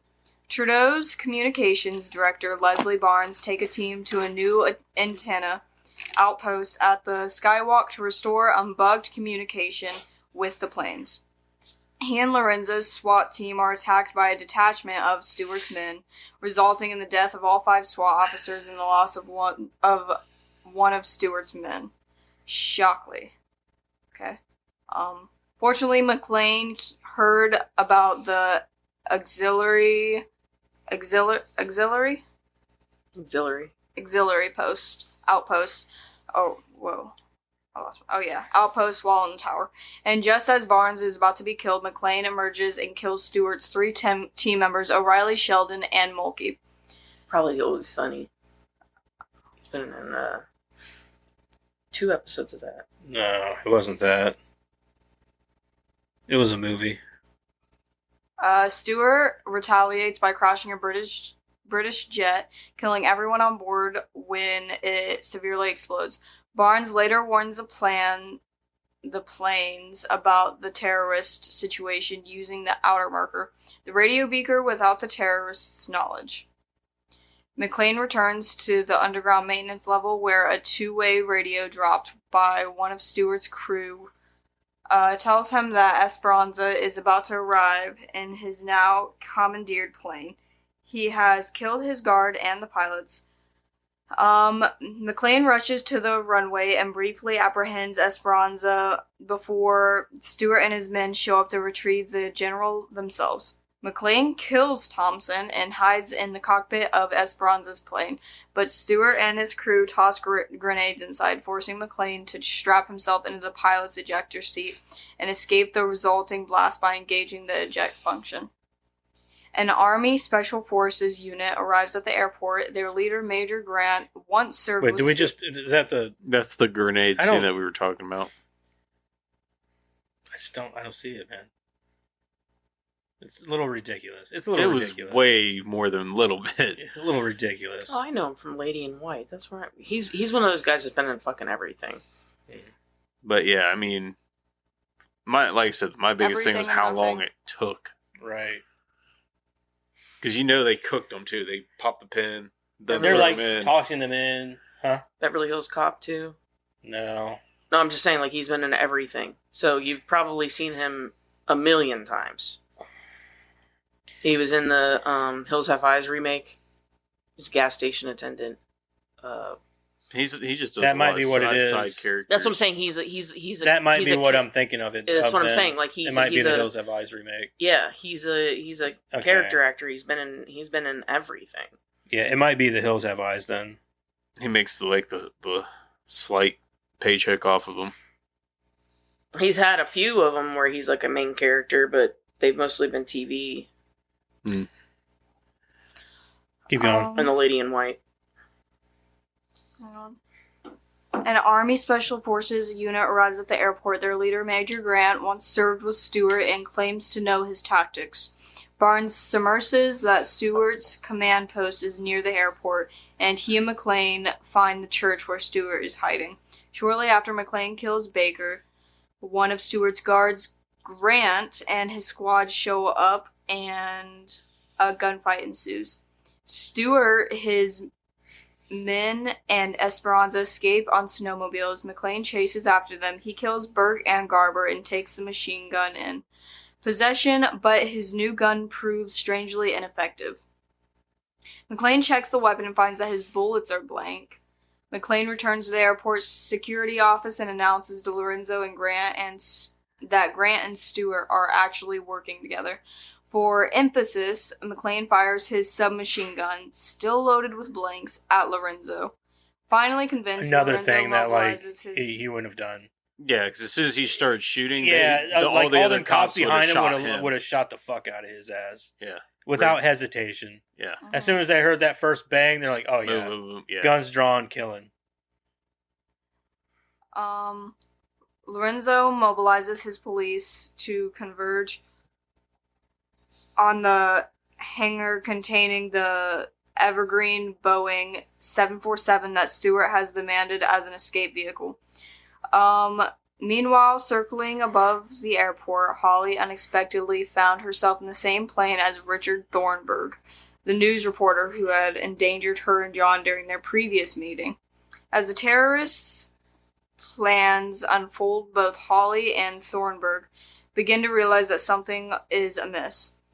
This culminates in Thornburg listening to the tower radio transmissions, learning about the crisis, and making a live news report from aboard the plane.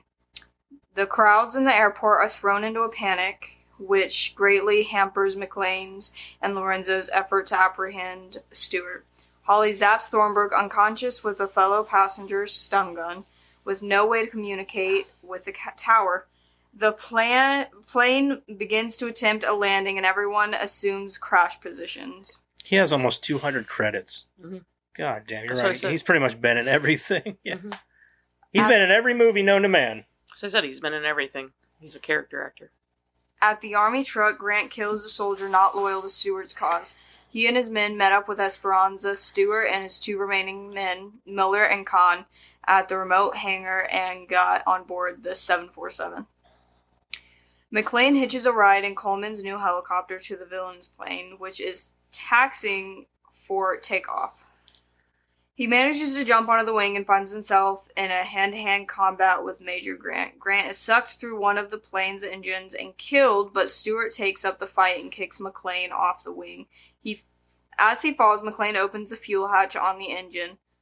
McClane uses a cigarette lighter to ignite the spilling fuel, which burns right up to the plane even as it takes off, causing it to explode. Another problem I have. Killing everyone inside and avenging over 200 innocents. It also provides a landing light for the other planes, which all touch down safely. Isn't jet engine fuel less combustible than gasoline? No, it's actually more. I think it's more flammable. Is it more flammable? I believe so, but that fire would not catch up. Yeah, the way that it, like, because it was taken off, just be, and then it was like you could see it like as it was taken off, like all the fucking snow dust and everything. It's not just like that. It was just like it was like there's no way. How fast a plane's going to be going? That fluid's not going to be a fluid anymore, a stream. It's going to be more of like a mist. A mist, yeah. So you would not have a continuous flame going all the way. Yeah, the way they had it string up to like it would. I was like, no fucking way, man. Well, I think it's in trivia, but there's a better explanation than that, and there's probably better explained in trivia. But let me put it this way: he's lighting wet fuel, right, in snow. Yeah, which is water. It's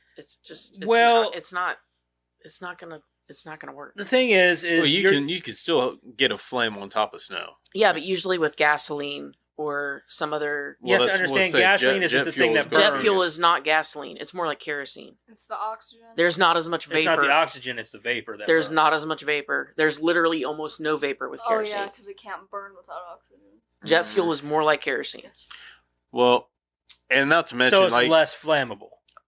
There's almost no vapor. There's no vapor. Okay. And not to mention, on purpose, a coat, because it's jet fuel. Yeah, a coat would not block your wing from closing. That's another thing too. I was like, that wing is that fucking weak where the it can't hydraulics close on in that would just fucking shred it would that just coat. it would just cut the coat or just close anyway. Yeah.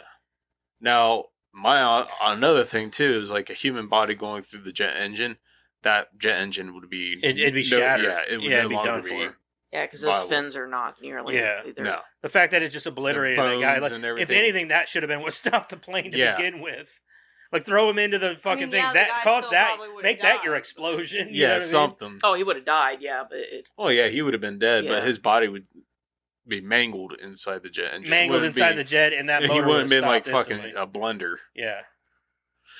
Yeah, I didn't understand that either, but he wouldn't come out the other side soup. No, birds. A flight of birds will. Oh, okay, go ahead. Emergency services arrive and begin evacuating the air passengers, including Holly and a badly shaken Thornburg. McClane and Holly joyfully reunite. Lorenzo tears up McClane's parking ticket as a Christmas gift, and Marvin takes the couple home. And she says the most sensible thing in the whole movie. Why does this keep happening to us? Mm-hmm. Like, you're not wrong about that. One of the worst dangers for planes in the sky is a flock of birds. Mm-hmm. Yeah. Because a flock of birds can destroy your engines. Yep. So, let alone a human body going through a jet engine. Is that why they stay so high up in the air? That's why they have all that equipment. Yeah. Their altitude is mostly based on where they're going. Yeah. The altitude is usually to try and get above the turbulence of the air, like to get above the wind and above all of that shit. Yeah. So like if you're in a if they're above air, birds aren't that high most times anyway, because birds need air also. Birds need wind. They to soar. Mm-hmm. So like planes, they're and not stuff, constantly flapping their wings. Yeah, they soar more than takeoff. Anything. Like how do they? Well, that's why they have all that equipment and stuff. Like they watch for that stuff. But like, and birds are going to avoid the plane at all costs anyway. Yeah, they're going to see the plane like, oh shit. Birds have better like sonar and stuff in their head than we have equipment for. They're gonna hear us or see us, and they're going to scatter. Yeah, they're gonna get out of the way before. Some birds are stupid. Haven't you ever allowed... Well, I've gotten this close to a bird before. Didn't even flinch. I hit a bird once with my truck. It's just pretty rare, I guess, is what I'm saying. Mom used to kill birds all the time with that neon. Yeah, that neon. I always had to take birds out of the fucking grill. Yeah, I had a bird in my grill that for a neon was while. just bad luck. Well, it was just in that area, like luck. driving from in the back roads to the camper. There was always like this one spot where they're like suicidal birds. Suicidal birds. They would fly right out of the probably damn cornfield and go right in front of your Probably car. something to do with that cornfield. Maybe Maybe there's children of the something corn. Maybe. Whoa. Children in the corn. Yeah. Yeah. He who walks behind the rose. Yep. Yeah. That you see. I've Who only it seen is. that movie once, and I was like 10. They're okay. The first one's good. Well, it was on Netflix at the time, and then they took it off Netflix whenever I went back to rewatch it to remember what I watched, and it wasn't there, so. You see who walks behind the rose. You do? Yeah, the newer one. I the didn't watch. remake? I'm not watching that shit. The remake, or whatever it is. I didn't even watch it. It had I'm such not a bad gonna- tomato I'm score. not gonna watch that shit. I I never told watched you before it. it even came out. I never I watched was it. I just excited heard about that it, they- and then like I started seeing the reviews coming about it. I'm like, oh wow. Come So, on, I've never I told you watched it, before but- even came out what was gonna happen. Yeah, I've never Called watched that it, but shit. it's what I've always heard was like they pretty much show you who it is. Maybe it and would have all been that. better if David Gordon Green had done it. Maybe. God. So I think Bill Sadler should get more work, though. The guy's a fucking professional. I agree. It's a weird number. Not me. It doesn't matter if he's a good guy or a bad guy; he always kills it. Oh, for sure. He's so good. Yeah, Bill Sadler's amazing. I love that. him. I love that guy so much. He should get more work too. He really should. I don't know what he's done recently, actually. I don't think you've been. The last thing I remember seeing him in was a movie called VFW. Yeah, I I saw love that movie. That was good. That was a good movie. It was really Yeah. good. I didn't understand the part with... This isn't the part that I had the biggest problem with, but I didn't understand the part when they show up to the church and they use the ruse with the priest to say that there is a something in the back that they had to check on, the backyard. They specifically said the backyard. I think they said conduit. You have conduit in the backyard that we have to check.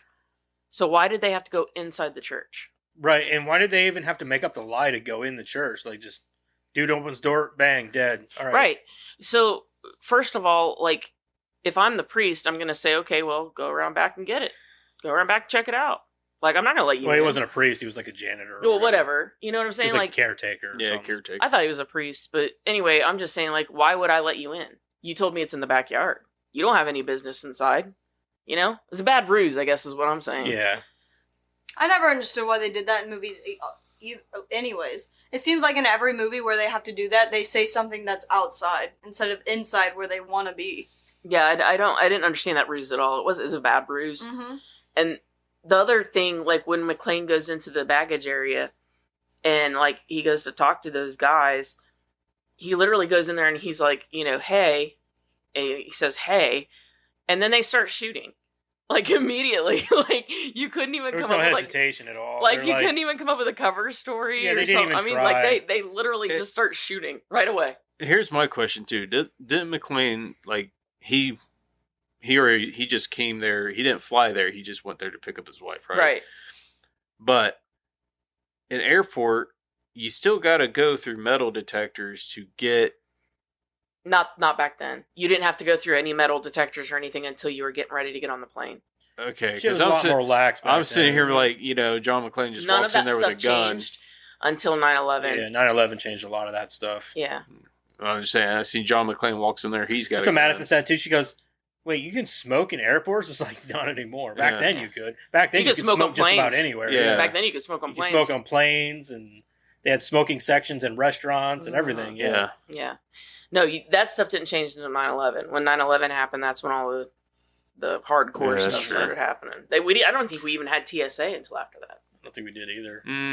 We I had thought you we still had had airport TSA security before and that. I don't stuff like think we that, but did. it was never. Never. Yeah, you had that airport type. security, but I don't think you had TSA. Yeah, it was never as extreme as it is now. So Yeah. like, yeah, Like you had airport police like that. which But you that didn't was have, like- that was Washington. You didn't have like pat downs. Yeah, and, wasn't like, that Washington bodies, International cavity or something where they searches were and shit. at? Yeah. It was in Washington, and like, Yeah. and I was just thinking, like, man, I bet the security there would have to be the thickest. Oh, for You know what I sure. mean? Yeah. Being in yeah. in DC. Yeah. What? This one? Yeah. Yeah, I don't think they were in Washington. They were in New York. Yeah, they were. It Yeah, was Washington Oh, International, I believe. yeah, they were. I thought they were in New York because everybody was it like, was. Well, had they a- said it was New York. They kept saying it. It sounded like they said Daly's Airport, but it's spelled like Dulles. But they kept saying it. It sounded like they were saying Daly's. But it is in DC. Yeah, it's in DC. It's I thought it was called Washington DC. It's even. I think it's International or even in the something like that. synopsis. If you look it up, I think it says 'cause something. I It says like the believe- nation's capital. Me and Crystal had to go. We that might be the airport we were at. I know it was in Washington. We had a layover in Washington whenever we went down to North Carolina or South Carolina. Mm-hmm. On our way back up, I believe we had to go through Washington Airport because I remember flying in and seeing like we saw the I'm thinking Statue New of York Liberty and City. stuff. Oh yeah. I remember looking out the window and thinking like, damn, that thing is small. It's Like, Duels International Airport near Washington, D.C. Yeah, I don't know. I was thinking I think fucking on New the- York the- City for some the- reason. The The plot synopsis I read, it said nation's I'm sure they got a capital. few different airports around that area, but yeah, I don't know if it was the same one I was in or anything, but that would be awesome if it was. Like, oh wait, IR2 Hey! they filmed here. The that action movie trope too. Like, I know that guy had to yell at him because that's his captain wasn't there to do it. But some of the reasons that he was yelling at him and some of the reasons that he was mad was stupid. Oh yeah, Like, they couldn't come up with better reasons. yeah, Like, the whole him coming up and saying like these guys were in there and like that they need to do better sweeps or they need to do more, and him being like no, poo-pooing it, like that's not real. That's not a thing. no, That guy would have done something in Mhm. real life. And then like, getting him kicked out of the tower because I'm saying, like there's going to be more happening and blah, blah, blah. That's not a thing either.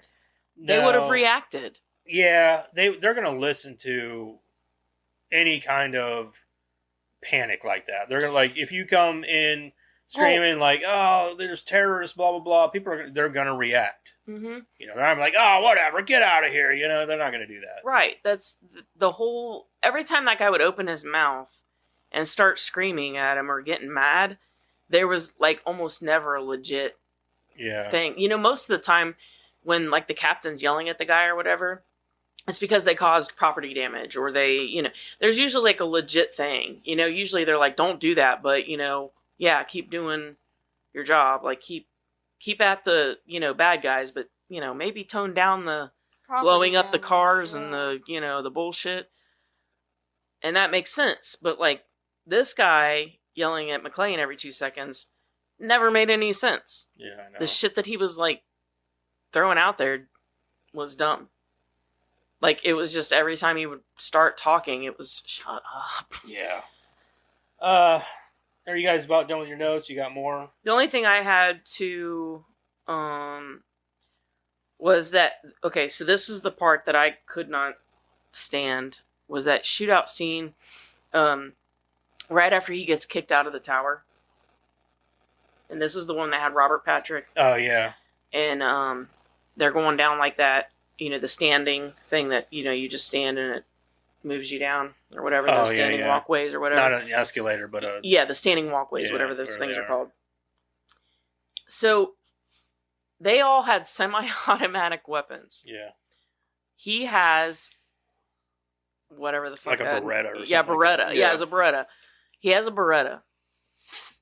And he 99% of the time in this scene, he's not under cover of anything. He's literally like out in the open. He doesn't get shot once.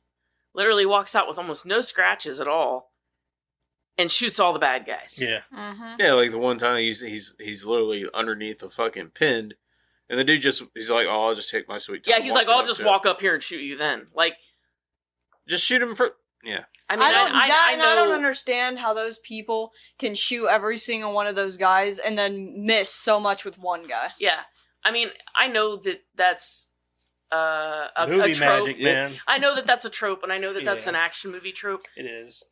But that was a little too much. That So was it was always a, like my most like pet peeve. Shanghai about- Nights, where Owen Wilson's like walking around, he's got like holes all throughout the cloaks. He's like, Look at this, I'm invincible. And that I could that would have been forgivable if he got winged, or at least one shot.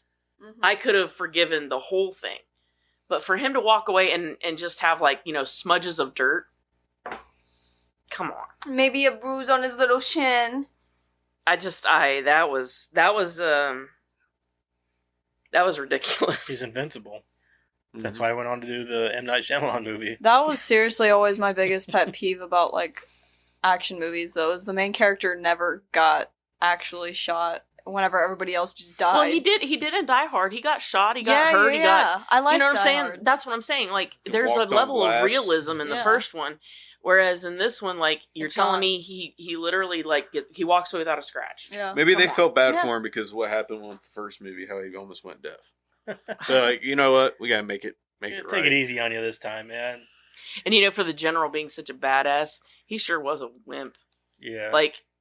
Every time something, That was and another every time scene something that's would killing happen me. with him, he would always be like, me.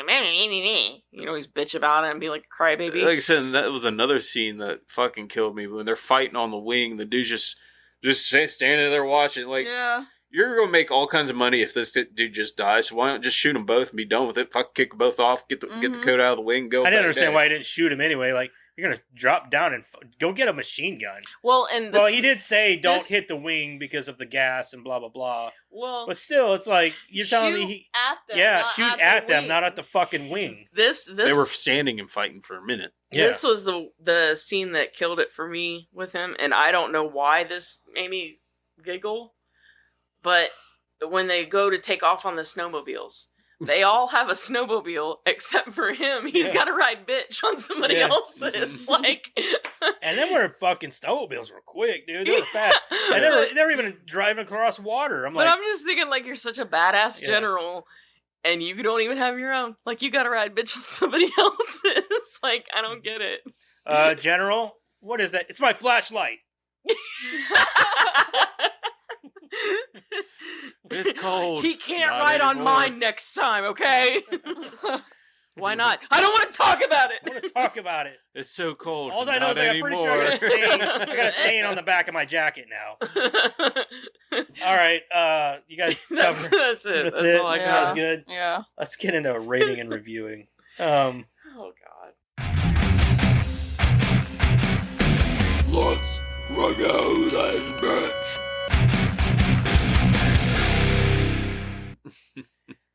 All right, let's rate and review this bitch. Let's start with Madison. Me. Oh. I thought you were Me. going to say me, It's as me. in you, me.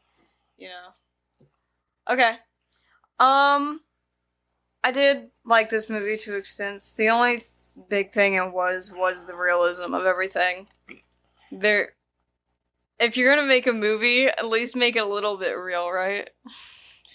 I mean, there's some over-the-top action movies out there. Yeah. That I But don't like. They weren't follow-ups to a movie that wasn't real. so much over the top. You know what I mean? Mhm. Like Die Hard was not an over the No, top. it had action more a movie. lot of realism. I mean, yeah, it was somewhat over the top. They all are.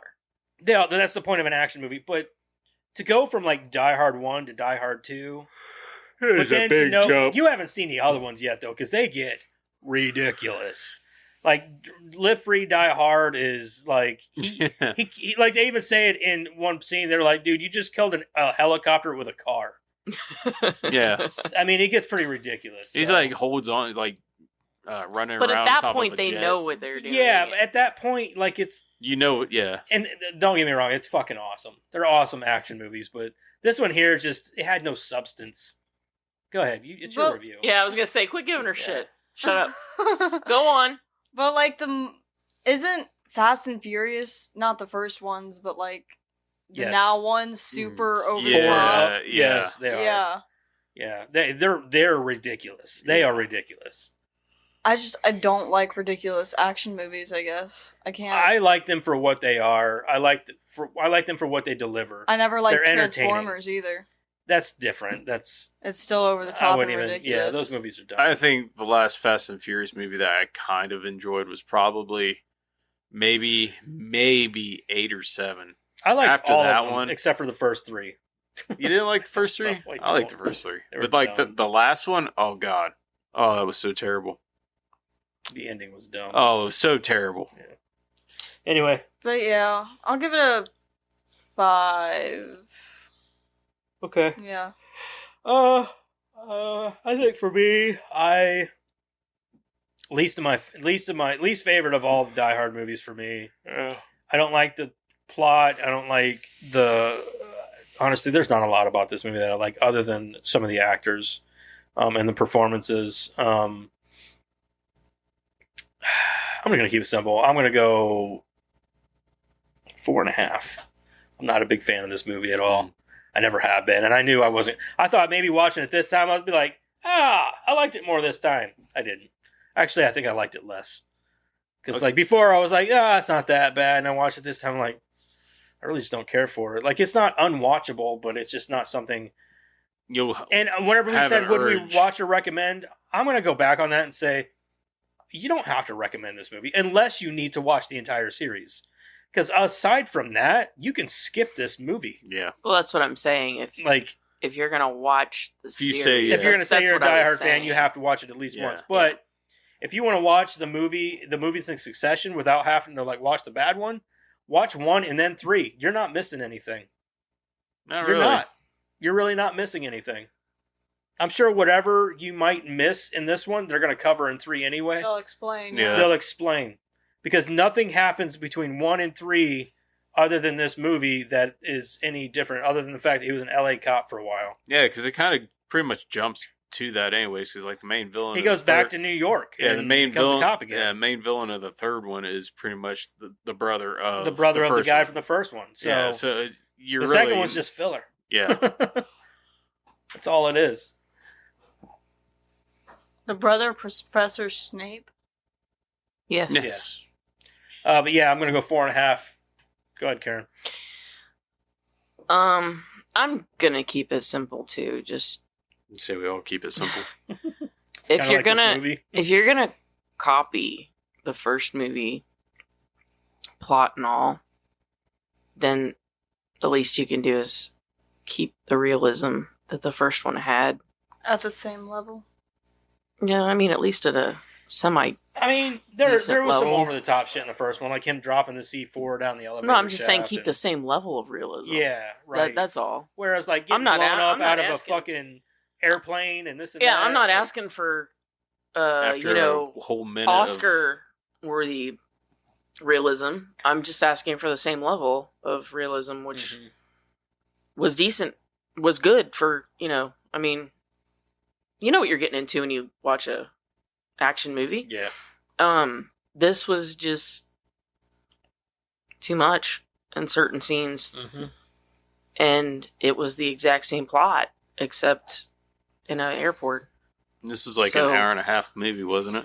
Yeah. It's almost 2 hours. 2 hours. Yeah, it was 2 hours. 2 hours. 2 hours and 4 minutes. Yep, 2 hours and 4 minutes. So, yeah, I'm going to give it a 4. Yeah, I mean, it's all the way around the board because, I mean, I'm going to just give you my number and I'll explain why. But yeah, I'm pretty much at a 4 as well. A lot of these scenes that could have just been cut completely out of the movie that just did not need to be. Like, hell, the news anchor lady. Yeah, I mean, she could have been written off completely. How she gets into the tower is beyond me, too. Like, yeah. Just walks up in they don't even have like locks on that, or like any you kind can't of get to the tower or whatever. Anything. Yeah, yes. That guy was terrible at his job for screaming at McClane the whole time. Yeah, I mean, just a lot of these scenes that were just fillers that could have just been cut out. I mean, the tantric martial arts shit, that could have been best part of the movie. Not even shown. Dude, seeing his taint was the best part of the movie. The unrealistic grenades. The grenades really just fucking killed me. It was a whole minute of him trying to fumble around a buckle when, I don't know. If that was them trying to play off like a tense moment, it wasn't very good. No, it was a very okay. I mean, yeah, apparently you got all You're the dead time already like 4 times. Yeah. Take your time. Yeah. They're not going to blow up or anything. You're already in. Out from the time that they throw the first one in and just start timing it to see how long it takes him. Oh, I guarantee it was a good 30 seconds. I don't think it was that long, but like it was 15 seconds. It was definitely a good 15 seconds at least. Like them grenades should have went off at least 3 times. You know what I mean? Yeah, just a lot of those scenes are just extra that just really killed it for me. Really wasn't a whole lot of. I'm gonna say the acting. I mean, some of them did really good job in their acting support, and all that. But I don't know. Plot. I don't think the acting was bad at all in this. But... No, the plot and all the other stuff just really didn't do it for me. Yep, go on. So that's 4.4 for the aggregate. 4.4? Makes sense.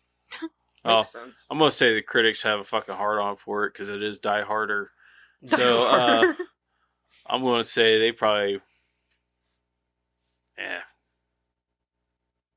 35. 60. 35, 60. 45.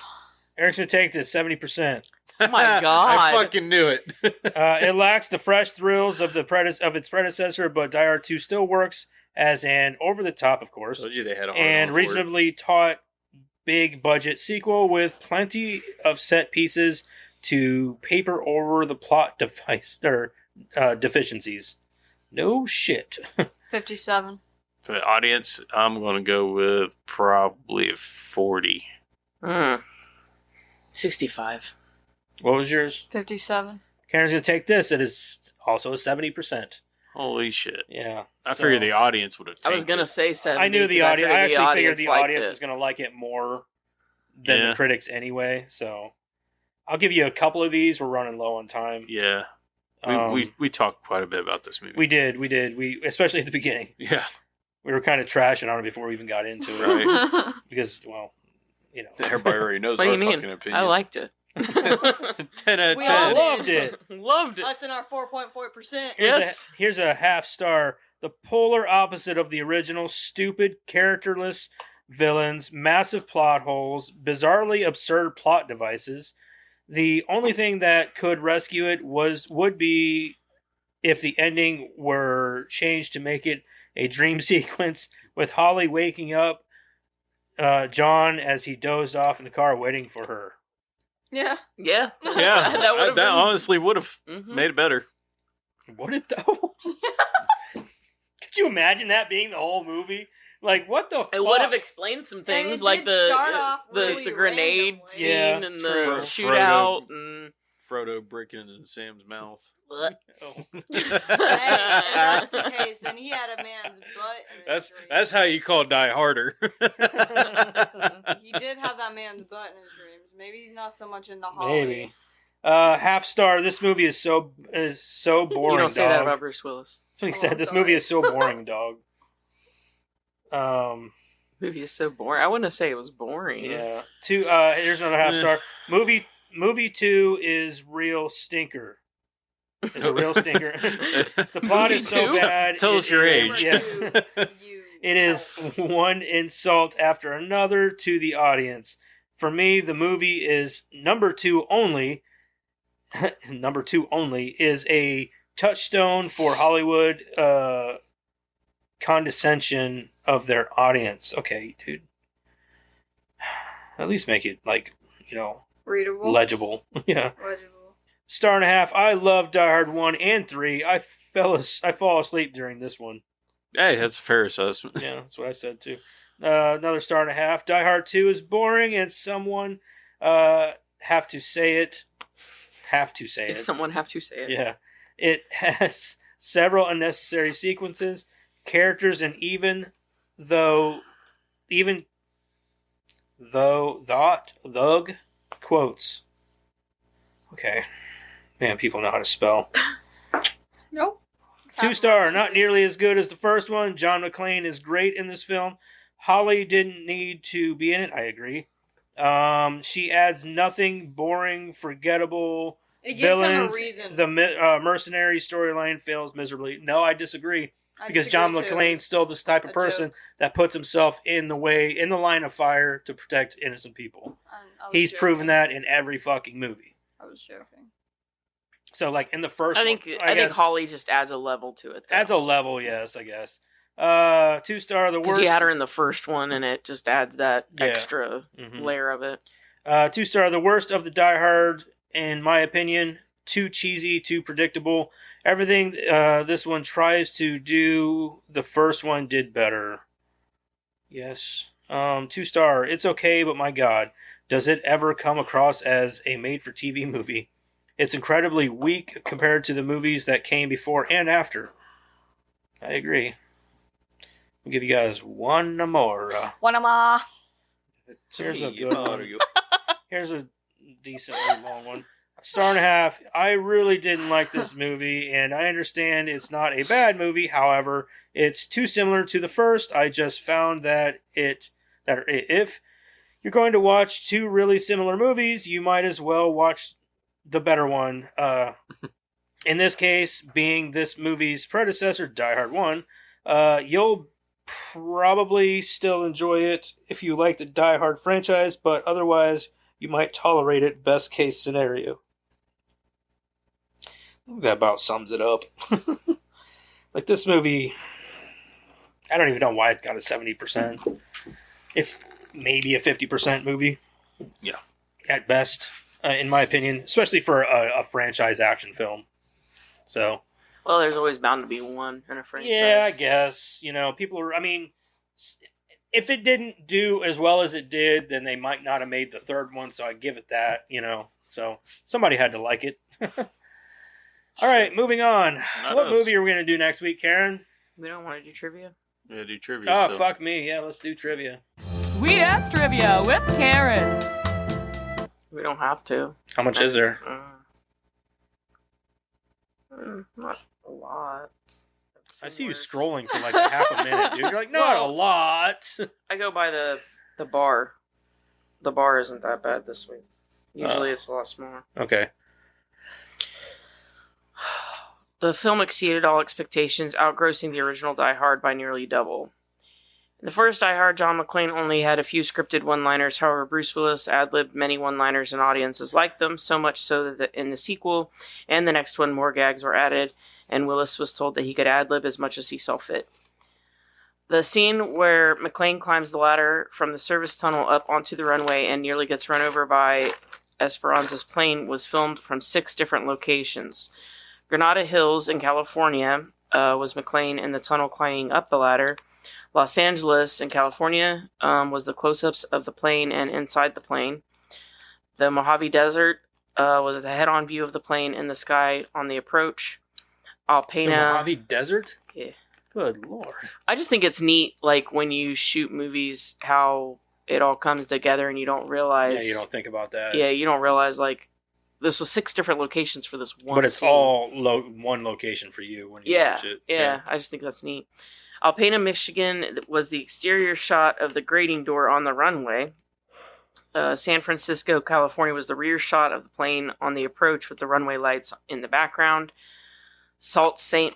Marie, Michigan, the plane after just landing rushing towards the screen. Lake Tahoe, California, plane rushing I don't understand why they needed all these different places to film one plane landing. I don't know. Plane rushing towards McClane in the foreground. And Denver, Colorado, the plane rushing towards McClane as seen from behind the front landing gear. This film was shipped to theaters as wet prints, an industry term meaning that it was just barely completed before its release date. The first time Holly McClane is seen on the plane, the woman sitting next to her is reading a magazine advertising the VHS release of Lethal Weapon 2. I saw that. Both the first 2 Die Hard movies and the Lethal Weapon series were produced by Joel Silver. Coincidentally, both Mel Gibson and Bruce Willis were considered for each other's roles of John McClane and Martin Riggs, but turned it down and went to each other vice versa. It was Rennie Harlin's idea that Colonel Stewart, the film's main villain, be introduced naked doing martial arts exercises. I can see both of them playing each of those roles. Mm-hmm. Yeah. During the film's opening sequence. He would later say that it was an effective but unusual way to introduce a character. When Fred Dalton Thompson's airport manager realizes the peril the planes are in, he says that we only have 58 minutes to avert disaster. Die Hard 2 is based on the novel 58 Minutes by Walter Wager? I don't know. This is the only movie of the Die Hard anthology where John McClane is a LAPD officer, which he mentions that he has transferred so that he can be closer to his wife Holly. In all the other movies, he is an NYPD officer. Did they, divorce or something? They were separated in the first one. Separated in the first one, and the third one they're divorced. Mm-hmm. What about the second one? They're married together. in the second one. Yes. Oh.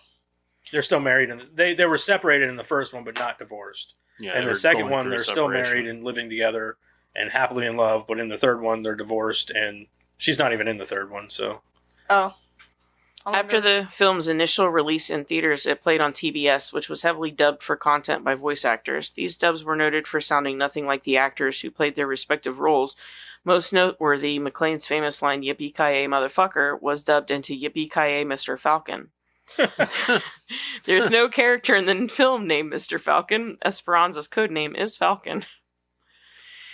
Liev Schreiber can be seen as an extra in the background when McClane meets Colonel Stewart for the first time at the airport. He has long hair. oh really? I know, I didn't want to even kind of notice go that. back and look for him. I didn't even see him. Liev Schreiber. In interviews, Bruce Willis has expressed displeasure with this film because he felt it was too similar to the original Die Hard, and he didn't like the constant references to that film.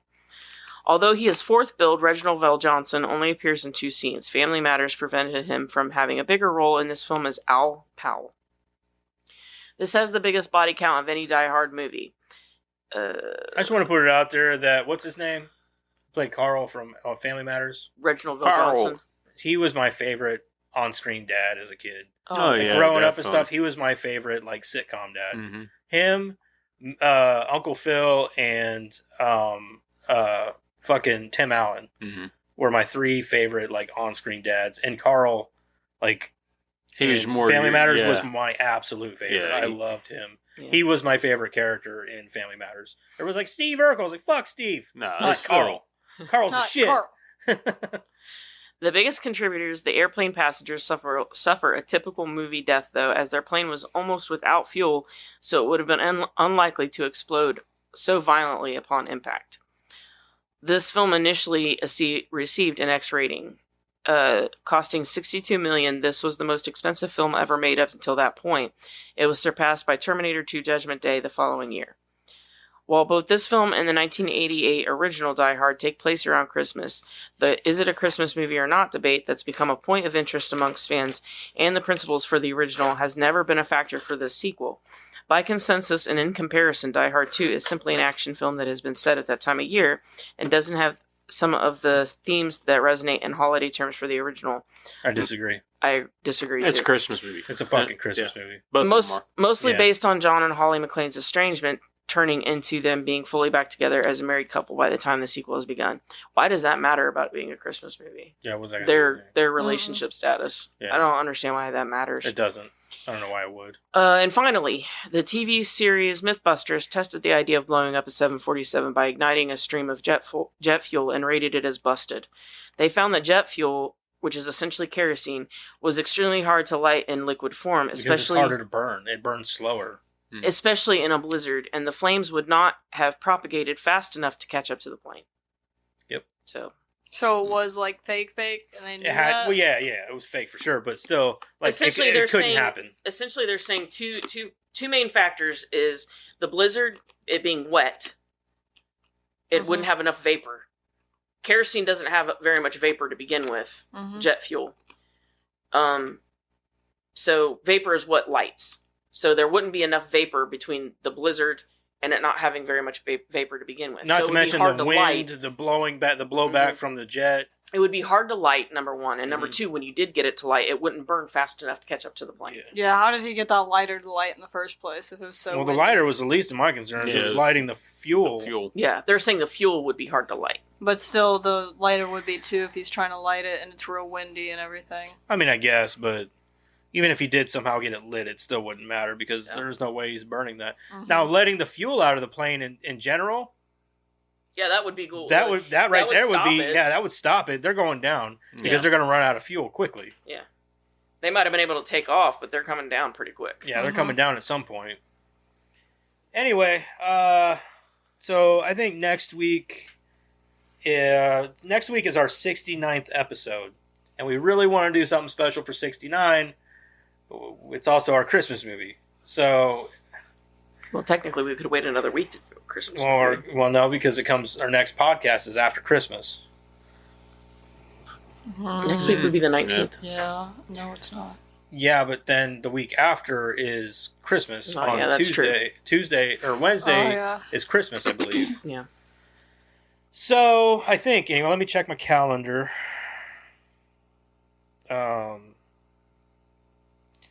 Yeah. So no. Yeah. Tuesday is the 26th.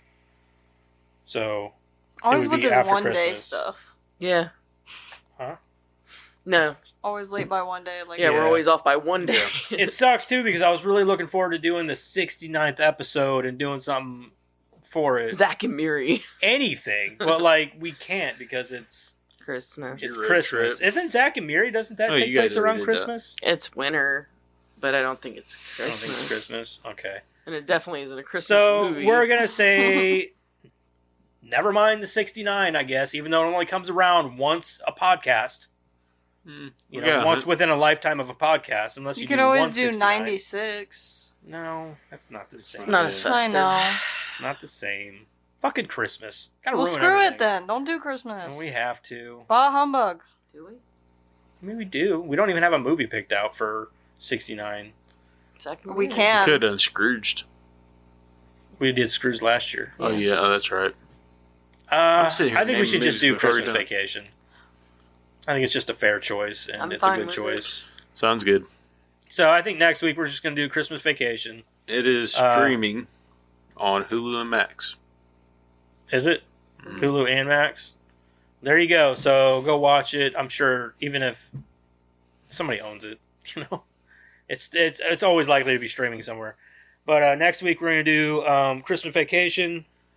Don't forget to like, share, subscribe, all that good stuff down there.